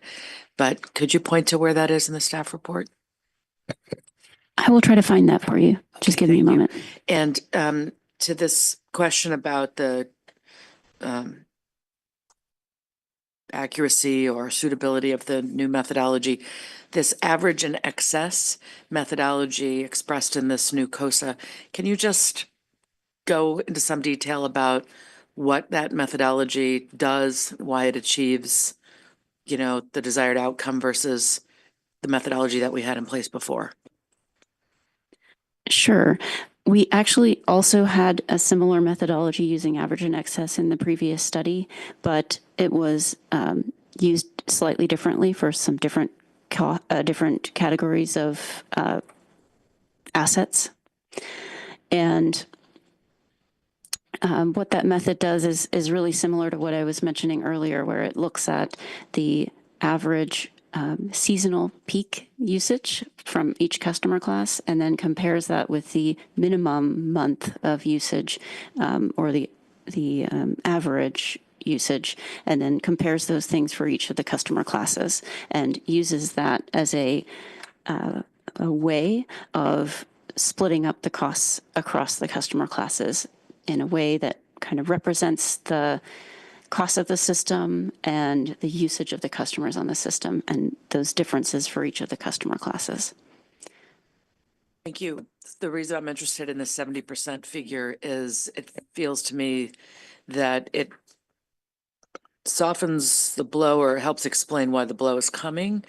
To know that costs are, since this whole thing is about cost recovery and spreading the costs, allocating them fairly as equitably as possible, knowing that there's been a 70% cost increase, and trying to explain, why that is and how we got here and why we're sort of accounting for that now, might be helpful.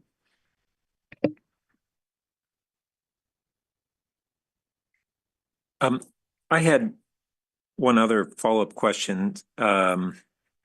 When you noted that larger users are driving the peak flow, and yet the big price increase is to smaller users, right? Is that a correct statement? So there's a decrease for the small commercial and an increase for the small when that was, residential. was that referencing commercial and not residential when that Sorry, I think I statement was missed made? where it was stated. I'm sorry. I think the council member's picking up on, Matt, your comment about infrastructure and infrastructure sizing.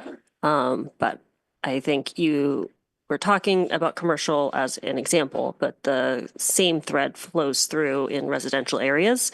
To your point, council member, of the pipe sizing basically needs to accommodate the peakiness. And so the allocation of the charges are split.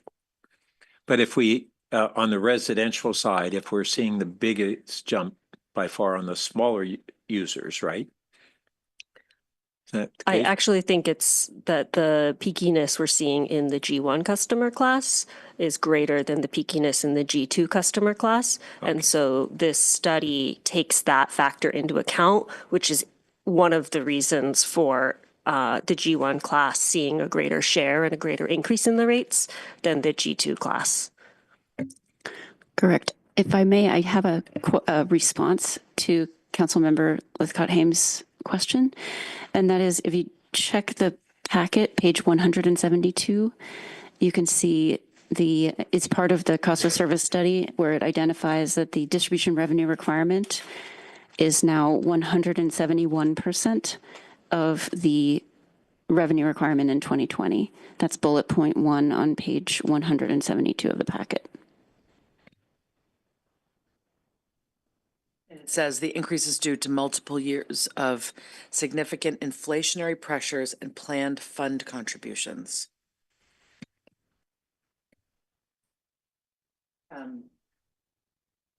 Should we not be alarmed to see. I mean, it's a huge jump from fiscal 2019, 2020. I guess what I'm not aware of is, how much of that jump is being processed through the system in fiscal 26. It feels we're dealing with this enormous rise, a disproportionate impact on residential. And I'm trying to find some kind of logical explanation for why is all of this happening now. And it feels to me that this 71% increase in recent years must be a part of that. And you said it was a part of it. And, but we're comparing it to 5-6 years ago. Have these increases gradually been happening, or have we been slammed all at once? Yes, they have been gradually occurring, and the amount in 2026 is the 5% revenue increase that I mentioned. I will say that what we have done since 2021 is increase all of the rates across customer classes by the same percentage overall rate increase. And so with such a large increase in the revenue requirement over that time, that is a contributing factor to why we're seeing large increases as a result of this study. But I still don't understand the differential. I could understand if the rising tide lifts all the boats, but the rising tide is only lifting one boat. And I don't understand how the counting can be so different. This peakiness, I don't understand what the underlying cost of a peakiness is and why it would be penalized so much. Well, the consultant looked at all of the rate base, all of the assets, went through them line by line, and did change some of the ways that they're allocating some of those assets to be most current with, the actual numbers of the asset and also the industry standards. So that is where some of those assignments in the allocations come from. And then those allocations lead to changes in the expense allocations across customer classes. Yeah, but the previous analysis did the same thing, and that was only 2020 with an update in 2022. That's really recent, and I don't understand. Differential just does not make sense to me. Yeah, what changed in that methodology from whoever was making that prior methodology and having assignments that they believed were the correct assignments? We're trying to figure out, did the actual circumstances change that much? Or is it really a change in methodology from one consultant to another? It just seems like a lot of it's the latter. It just, we aren't hearing what changed in terms of those physical costs that should have caused such a big jump. It seems like it's a different viewpoint on what is the correct methodology. A couple of things. One is one of the largest changes in this study is the refinement of the G2 service charge to those different groups. And then to your question, what this consultant did when they looked at the average and excess method is they assigned more of for those assets that they allocated based on average and excess, they assigned more of those costs based on demand. Can you give some examples of what costs were demand based? Services and mains.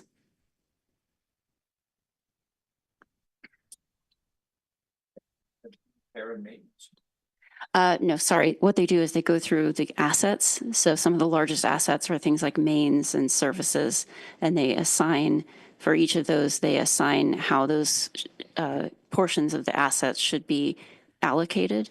And then those allocations of assets lead to changes also in how the expenses are allocated across the classes. Okay, so the assets didn't change radically between 2022 and 2025.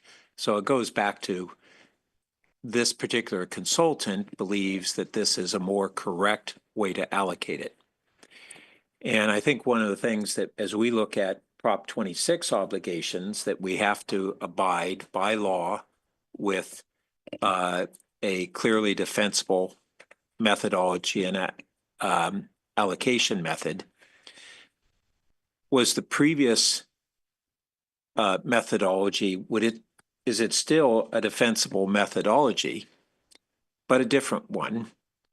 Or are we now saying the prior one was wrong or just different? That's what I think we're struggling with. So this is always a challenge with cost of service analyses, and I would not say the previous one was wrong. Again, if we directed the consultant to start from scratch and do a new cost of service analysis using the previous methodology, I don't know what the outcome of that would be, because we have had some changes in the system and usage and among customer classes. But we have done a new cost of service analysis. It is in many ways more detailed, particularly in looking at the G2 customer class and really trying to drill down into, recognizing that class is an incredibly broad, varied class of customers. And in recognition of that, trying to subdivide them to really make sure that the costs are more, that the allocation of those costs are directed to subcategories of that large, super varied customer class. And in addressing those, taking a finer point to the cost of service analysis, the result is what you see before you, which again does result in some higher rates for single-family residential, but achieves more equity for some of those multifamily properties. So am I hearing that the bottom line is that, and as you had really said earlier, the latest one is more granular? Yeah. I do feel like my earlier question about, does it mean essentially, given that, we're now looking at these folks are paying a whole lot more and these folks are paying a whole lot less, and we've got a new COSA and maybe a new analyst at the same firm. It does seem to imply that it was way off before. If the COSA in 2025 is saying, no, single family should be paying this, and the folks in G2 get a reduction in rate, it implies that whatever the construct was in the past was inequitable, that it was erring on the side of residential not paying its fair share and G2 paying more than its fair share. Is that not a logical way to look at this correction? Carla, I might just reference Councilmember LaCahane. I think that's a fair kind of just logical moving through the process. I think the refinement that we have here that's different from that is breaking out the G2 customer class into 3 subclasses. And what you really see is previously, to Chair Burt's point, we looked at G2 in totality and kind of did an allocation of costs for a really broad swath of customers. And that's the depth in which that analysis went. When you drill down into it further, and you can actually see it in the G2, the 3 tiers of the G2, your lowest capacity is the one that's seeing the greatest change in their rate, whereas the higher capacity in that G2 class is seeing a much more marginal change in their rate, because they are closer in size to G3, the commercial, which is seeing a rate increase. So it's really, yes, it's that we took a broader bucket for G2 previously, which then allocated those costs on an average across a wide variety, whereas this one is now drilling in deeper, saying, okay, when I look at kind of these 3 subdivisions, let me get the cost allocation more accurately by class. So to staff's point and the committee's point, it's not that one is wrong and another is right. It's, I think, further reiteration and a finer point as we are able to work with the consultant to really understand the cost and allocation of the services. As I look at the changes from on the G2 versus the changes in the G1 and the different tiers on G1, this whole notion that it's the peak flow that's a lot of the driver. But we see under the G2, the higher user had the big spike. Is that related to them driving peak flows? That higher user is driving the peak flow? And then conversely, under tier 1, we had the big increase for the lower user. But how does that correlate to peak flow for under G1? They look like they moved in very opposite directions if peak flow is what's really one of the main drivers of the change. Well, on the residential side, as Lisa was explaining, there's also a rate design component to this. So it's because of the tiers. So tier 1 has a higher increase. And Lisa, I'll let you jump in. And then on your question about the G2, the result for the larger G2 customers is the result of, and I may not have gone into detail about this, but the consultant did a very detailed look at all of those customers, both usage patterns and meter capacities, and looked at what would make sense in terms of the groupings of meter capacity, and found that there is a correlation between the usage and the meter capacity, and that's how they came up with those groupings. So it was a much more detailed, granular look than has been done previously, and that's how they assigned, figured out how to assign those costs was according to their analysis. Should we go to the public and then come back for our follow-up? Okay. We have one public comment, Mr. Hamilton Hitchings. Oh, you can come. Oh, well. Sorry. No, that's right.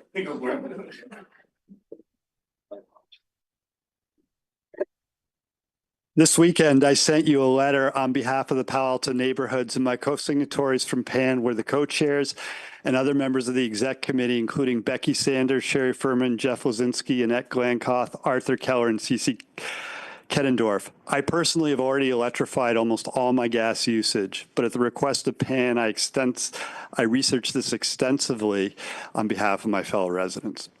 We, the undersigned, are expressing deep concerns regarding the proposed 22% gas rate increase for residential customers this fiscal year, despite only a 5% system-wide increase for all gas customers overall. This is caused by proposed methodology changes that unnecessarily shift costs onto residents, as I explained in my letter. This includes making the residents pay a higher percentage for the transfer of the funds from the utility to the general fund after they had voted to approve this. It also includes the shift that penalizes peaky usage like the residents have because they primarily heat their homes in the winter. The UAC committee met before the new fiscal year 2026 natural gas cost of service and rate study, COSA, was released, and the UAC did not realize that they could retain the old COSA. We request you do not approve the new COSA, but remand it back to the UAC for further review. Please continue to use the currently adopted COSA, as was done in prior years, which would spread the utility hike of 5% equally across all customers. That would make the proposal to reallocate the cap and trade funds of $1.6 million for a one-time residential rebate of $73 unnecessary. The proposed changes lower the rate for residential users who use the most gas.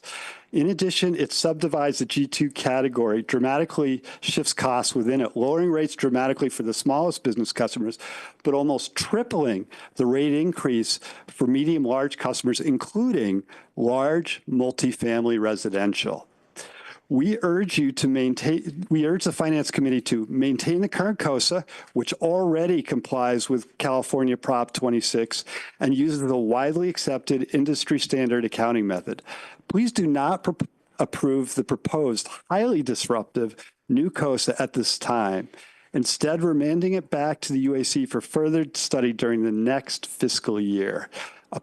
Number two, apply the 5% gas utility rate increase uniformly across all customer classes for fiscal year 2026 in the same manner as the previous years per the existing COSA. Number three, reject the reallocation of the cap and trade funds, as this rebate will be unnecessary if we maintain the current COSA, and it would just delay part of this rate increase to the following year. Thank you. That's time. Okay. I do have one more person online. Give me one moment.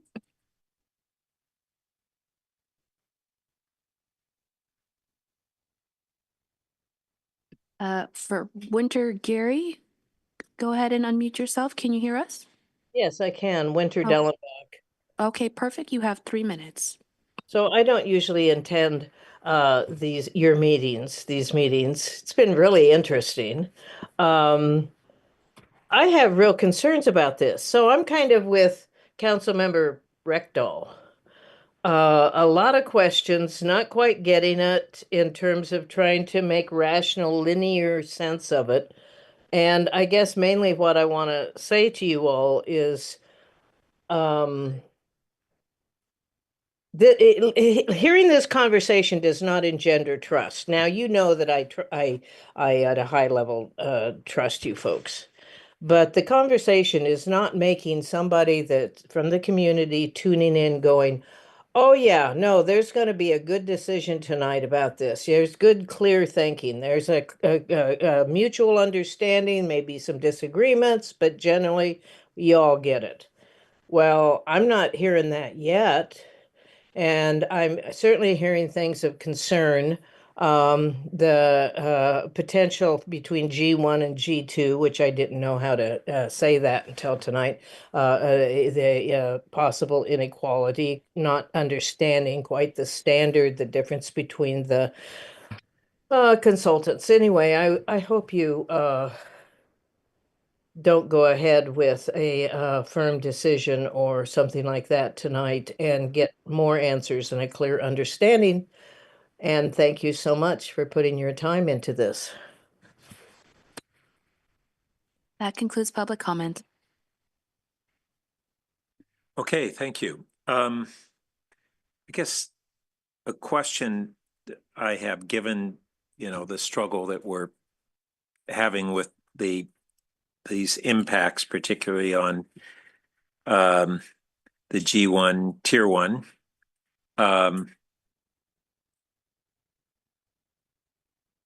Would it be permissible to continue using the current COSA and look at updating it this year? Is that allowed, or is that something that also, if we didn't act on this recommendation tonight, is this something that staff would want to come back with any alternative approaches on? Are we obligated to use the new COSA? Is the prior COSA an accepted industry methodology? Maybe I'll start with that question. Do we know that? Sorry, the question is this accepted industry methodology? Our current COSA, does it use an accepted industry methodology? Both COSAs are supported by cost allocation principles. Okay. We would not be able to do a new COSA this year, so that is not an option on the table. For this fiscal year, yeah. But if we to be ready for June, council. Yeah, Yes. Understood that. Yes. So would it be? Is that something staff, if we were interested in continuing using the current COSA for one more year, would that be permissible? That is a decision that council could make. Yes. I would just note, as the council is aware, the committee is aware, any decision around this is going to also be, as Assistant Director Daly said earlier, there are winners and losers. So a choice like that could then The different ratepayers that would object to that. correct. So you've heard public comment tonight, and rightfully so, on one side of that, but there's another class, customer That's right. class, That's right. that would be impacted negatively by that decision from Yep. a financial standpoint. And so there is and can be Understood. risk associated. Yep. And then another question, the UAC had recommended, was it 1.5 million from our cap and trade to mitigate this? 1.6, yeah. 1.6. And that feels pretty odd using our cap and trade dollars to subsidize gas. Was there any consideration of using that same amount for subsidy, but maybe half of that would be applied toward subsidizing the electric increase and half toward the gas, because the electric is more the natural Sure. place that we would apply that? I will say the UAC did discuss extensively kind of what are mediation or remediation kind of options. And there was some consternation over subsidizing natural gases that didn't align with our goals from an SCAP perspective. However, ultimately, they were convinced by it being a one-time action and smoothing the significant impact on this customer class, providing a year of transition for the customer class to really then opt in to programs that we subsidize through electrification, and using, where we use other cap and trade or public benefit funds to help support those initiatives. Right. And if I could just add, the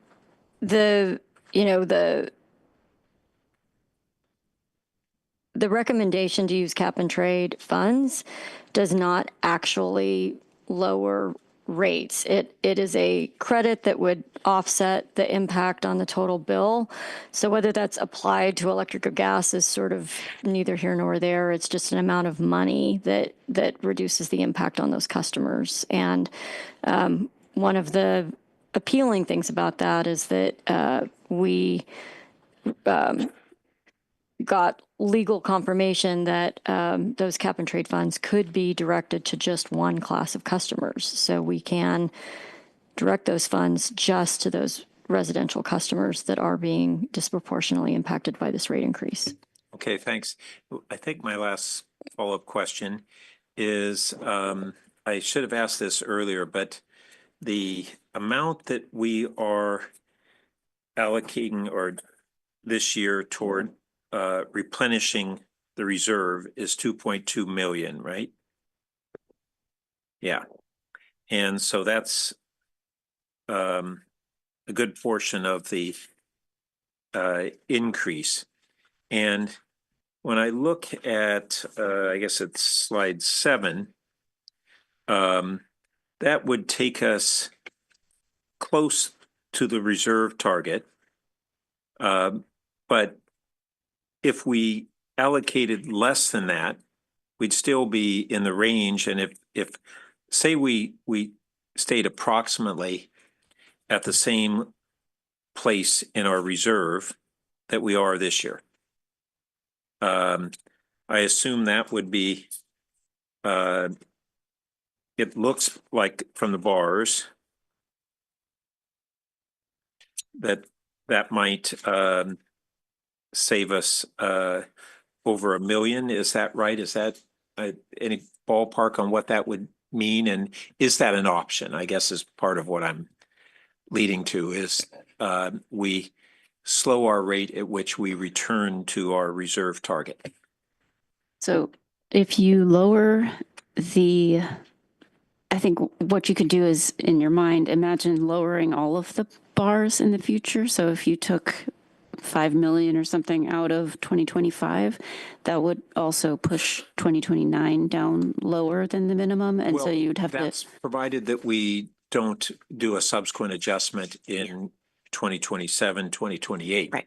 And so I wasn't assuming that. I was simply looking for how we might mitigate such a big jump this year. understood. Okay. So yeah, we would need to just do larger rate increases in the future years to make it, I guess, more gradual in that way. And I would say that these reserve minimums are set up based on our reserve policy. And although we have ended up in a situation where we are below the reserve minimum and the risk assessment level, we didn't plan to be in that situation. It was because of changes in the market and prices and costs and revenue projections. So we would recommend to There's a certain risk yeah. that we'd be taking by doing so. Yes. Okay. Keith? Can you go to packet page 117, 117, and bring up the tables that are on the top? Table 11 and 12. Yeah.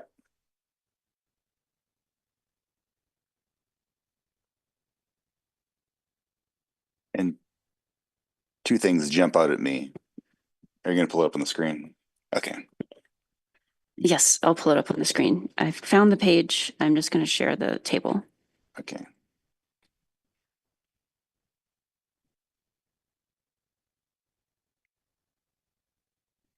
And on the bottom, the tier 1 rates going up 49%. We've talked about that already on table 12. And I still don't understand how the accounting changed so much that rate went up. But that aside, if I look at that column, 122, 189, 126, 116, they all look reasonable to me. But if I look at the previous column to the left of that, they also look fairly reasonable to me. What I don't understand is on the top, on table 11, the fixed cost, the meter cost, especially for the G2, was 156. And we're lowering that to 29. And so what costs, when they're doing their accounting, what costs go into calculating this fixed cost? These are the costs that don't vary by customer usage. So these are the costs attributable to the customer, irrespective of how much that customer uses. So what kind of costs would go into that? Can you give some examples? Well, it would be things like billing costs and meter costs, things that are related to those, but they also allocate certain costs that are related to meter charges from other cost categories like operations and maintenance. And so I don't understand the bottom charge at the 49%, but I also don't understand like G2 going from 156 to $29. The accounting changed dramatically. And so what kind of costs are we now neglecting out of that? That before we were charging them 156, if they didn't use anything, they had to pay $150. And now we're saying, no, we're calculating it differently. And so I just don't understand how that algorithm changed so dramatically. So I'm not sure if this answer your question or not, but again, the G2 156 used to apply to all G2 customers, from the very smallest G2 to the very largest. And Correct, so yeah. now we have 3 subcategories where the largest are actually going up and the smallest is going down. So it's, again, a finer point and recognizing that the types of customers within that G2 customer class are quite different from each other. And so we put a finer point on the costs that are attributed to those different sizes of G2 customers. Yeah, if I didn't know anything about Palo Alto's rates and you showed me that proposed rates column, I would say, yeah, nothing looks terrible on that. What I'm poking at is that these were calculated by an analysis, but yet 5 and 3 years ago, we did another analysis that had a totally different result. And I'm just trying to understand, how can accounting, and we said they're not wrong, they're just making some different assumptions. How can the assumptions be so different that we get such a wildly different output? One thing I want to point out is that this is one of the charges that has increased a great deal over the last just short number of years. It used to be around even under $100 or around $100 for each of the G2 customers, and it has increased with all of the rate increases that have gone into effect in the last few years pretty significantly. And so this is one area where we wanted to take a closer look at that charge and try to refine that according to the usage patterns and meter capacities of the customers. And so this was the result of that detailed analysis, looking at that, all the data associated with that for these customers.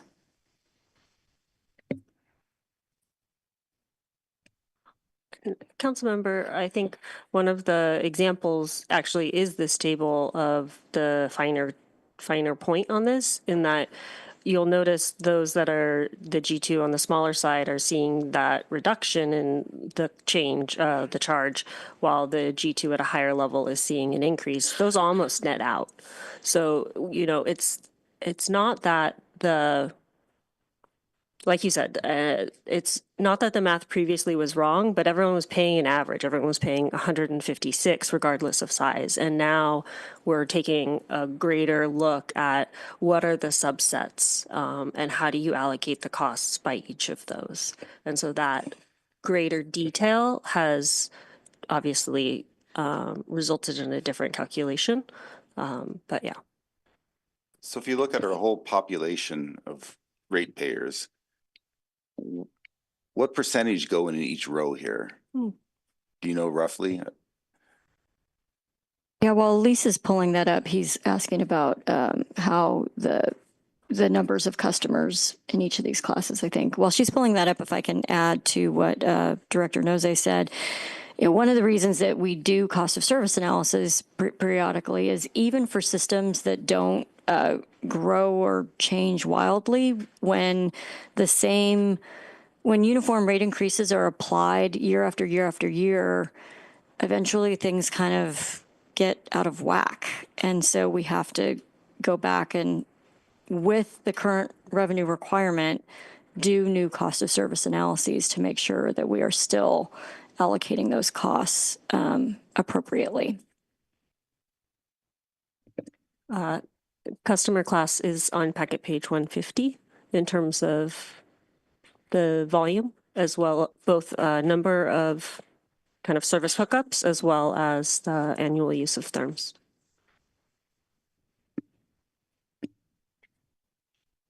Services means Number of connections. So it's page 1-.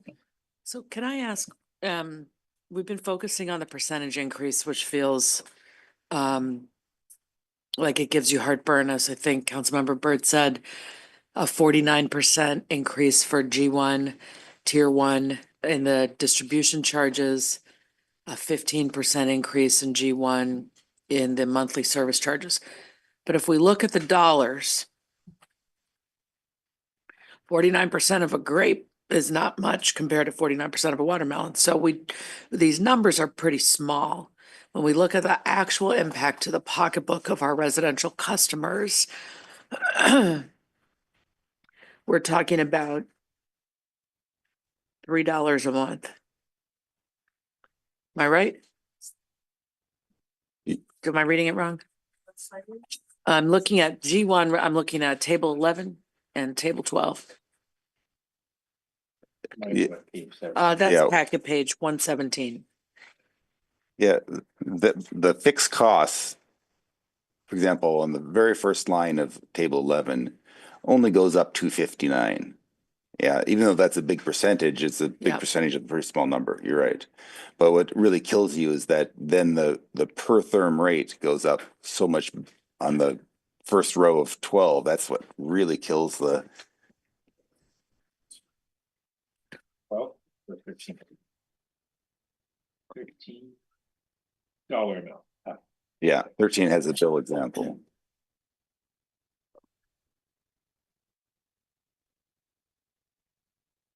Okay. And then I think table 13, council members kind of shows what does that translate to? It's got the allocations by summer and winter, and the proposed bill rates.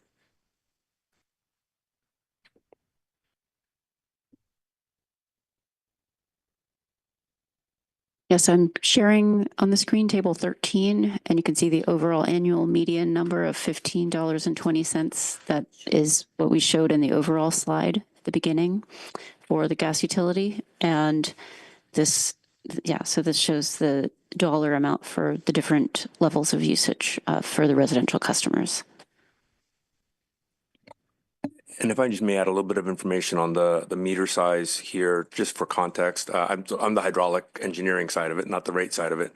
But within the G2 class, the meter size at the low end is is less than 220 standard cubic feet per hour. On the high end, it's greater than 4,000. So we're talking about an order of magnitude plus 20 times swing in the capacity of a meter that before we were charging the same meter charge, and that through this new cost of service, they've drilled down into additional detail and saying, well, does that make sense? Or should we be charging a smaller cost of service to something that is 20 times smaller than a larger meter? And so that's some of the additional detail, I think, that you're seeing here. Whereas before the methodology was to average across the entire class, come up with the average number. That's a flat line. Now you've got a sloped line, if that provides any sort of scale. Yeah, what we're aside from just the legitimacy of the methodology, what we're clearly struggling with is, for instance, even on the residential, the difference that a small user, whether it's a small household or one that's very efficient in their use of gas, they're seeing their monthly, annually going up from $180 a year to close to $300 a year. And yet the big user, 150 therms per month, is seeing half to a third of that increase in terms of their bill. And so, whatever we have in terms of the proper granularity of the allocation, we are making those either small households or efficient users have a huge increase. And the ones that are either big houses or inefficient users are having a very small increase. And that's what we're struggling with. Yeah. And out of residents, this is a high number of our residents. Yeah.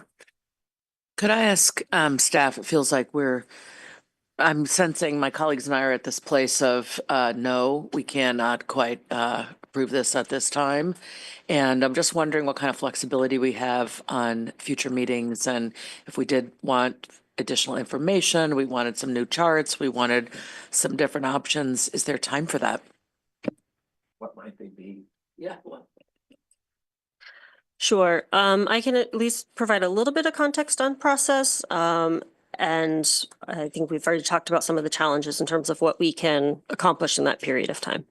So as this committee knows, we're going to be spending a lot of time together during the month of May. So Like it or not. Yep. We're gonna really get to know this room. So we do have some opportunities for some follow-up. We will be meeting with this committee on the utilities budget on May 7th. We have a study session with the city council on May 12th, where we kind of report out on issues and seek feedback from them before this committee yet again meets on May 20th to wrap things up before adoption. Now, in that span of time, is it feasible for staff to do a new COSA? No. But if there are areas perhaps for follow-up or additional clarity, then I think it depends on what those questions are, but staff would do everything we could to make sure we could try and bring that back to support the dialogue for that follow-up. So I think, those are, it just kind of. And I'm trying to think of what we really would be considering as an option at that time, other than, is it permissible for us to continue with extending the current COSA for another year? And do we think that that would be with those ratepayers who might not get a more favorable change? Is that justifiable legally and otherwise? And we don't know the answer to that. I don't know whether, if we asked this to come back on that date, we would have a better guidance on that, or just longer time to stew our unfortunate decisions. I suspect it's the latter, if I'm being honest with the committee. These are all about assumptions and risk, and I think some of the questions the committee might ask are, what, like you said, you had asked about the climate credit. One question could be, what if we do a bigger climate credit? What if we spread the climate credit over 2 years? So something like that, where you would potentially move forward with this schedule. To Carla's point, the climate credits are not changing the rates. So that helps from that risk perspective manage, but the climate credit then helps offset that financial impact on customers to create time and space for perhaps a more detailed or revised. And how would the climate credit be put on the bill? Would it be one lump, or could it be spread monthly so that they see a reduction in that monthly charge? Yeah. Because if they get it once, they're liable to forget about it, and then the next month they're just going to look at that monthly charge. So that becomes an administrative question. Obviously, from a staff perspective, one lump is how would be most administratively feasible. However, I think that could be a follow-up question of what is a balance between frequency. I think monthly is going to be too difficult, but maybe there's a middle ground between annually versus monthly.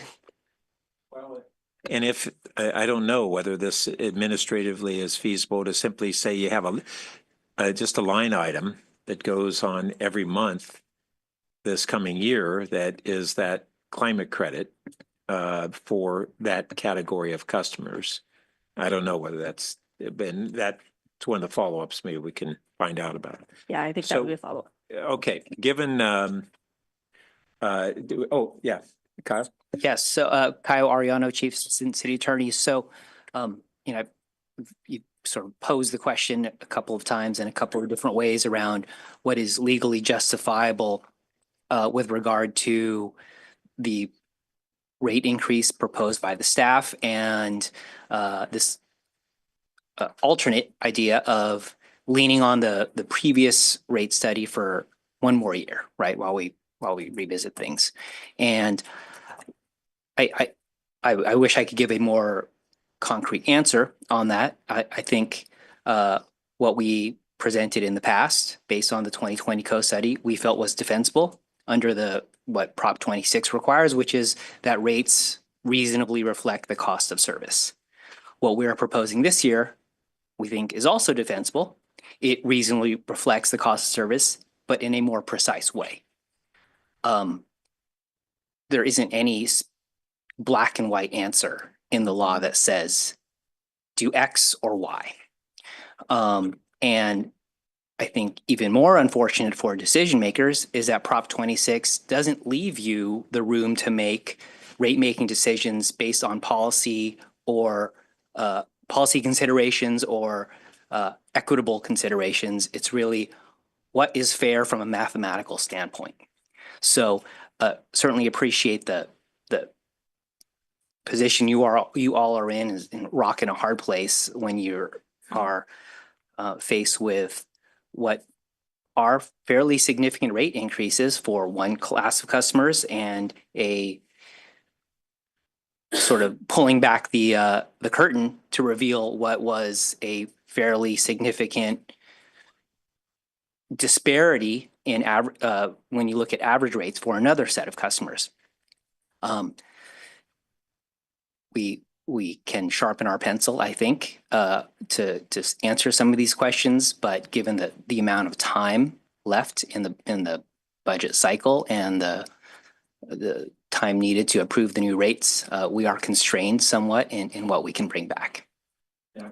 And I think what we'll be struggling with too is, as you framed it, if they are both fair for Prop 26 and one's more granular, do we have that discretion to use one that's fair and a little less granular? And that'll be something that we'll, I think, be interested in understanding more as we go forward. Okay, so are we in consensus that we'd like to defer that decision until which meeting is that again, Connie? The May 7th? I might suggest we revisit this as part of the Utilities Department budget, which would be, I believe, on May 7th. And we've presented a number of things we're interested in, but are we clear enough on which of those we're hoping to get additional feedback on, or do we need to delineate them? I think that the delineation would be helpful just so we don't miss something from setting expectations. We have to recall them all. I Yeah. heard three. Yeah, Oh. if Lauren, you could start. I was going to say, I think heard staff three. needs to start. I'm paying attention. One is the question about whether or not we could use the 2020 COSA for another year. Secondly is a consideration of a higher climate credit versus what was in the staff report. And third is the ability to show and spread that climate credit over the year so it's more transparent to the household. So those are the three I heard. I also heard Councilmember Byrd ask, could the climate credit be applied to electric as well as gas, because it seems more logically tied to electric?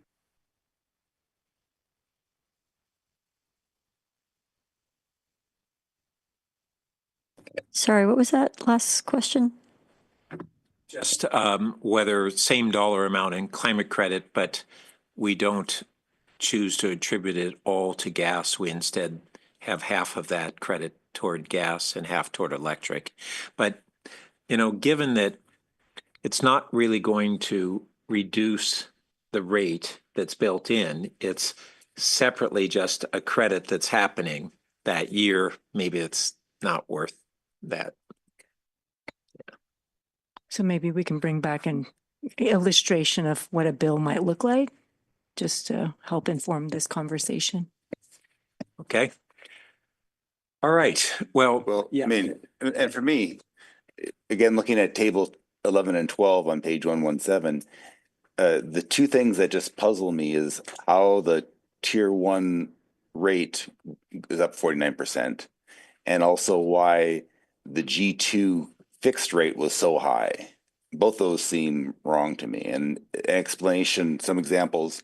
Now, I understand there's a whole bunch of charges, but there's got to be some major charges that really jump out, that really drive this. And having a handful of examples of this was this and this is there, that would give me a lot better idea that, yeah, this is fair.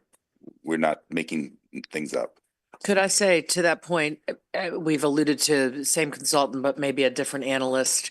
If, and again, this was a very thick report, so maybe it's in there and I didn't get it, but it'd be helpful to understand the why.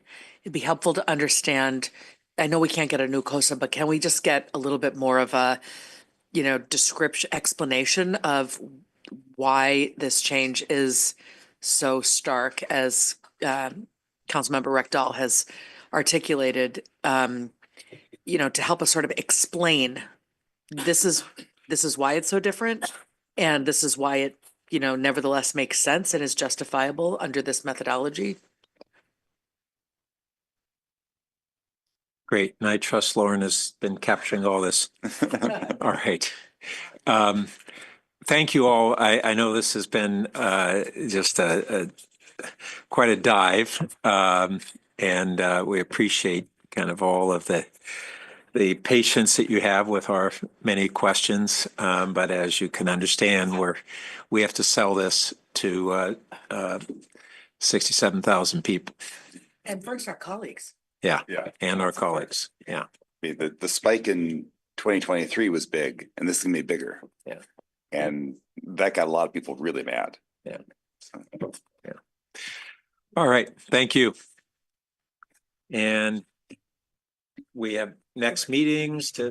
Yes, we have a third meeting in April. That'll be on April 29th. We'll have 3 items, a real estate item and 2 fee items, a follow-up on the PDS fees, and then a citywide fee update on a collection of different department fees to do a cost of service study because we hadn't done one for about 10 years.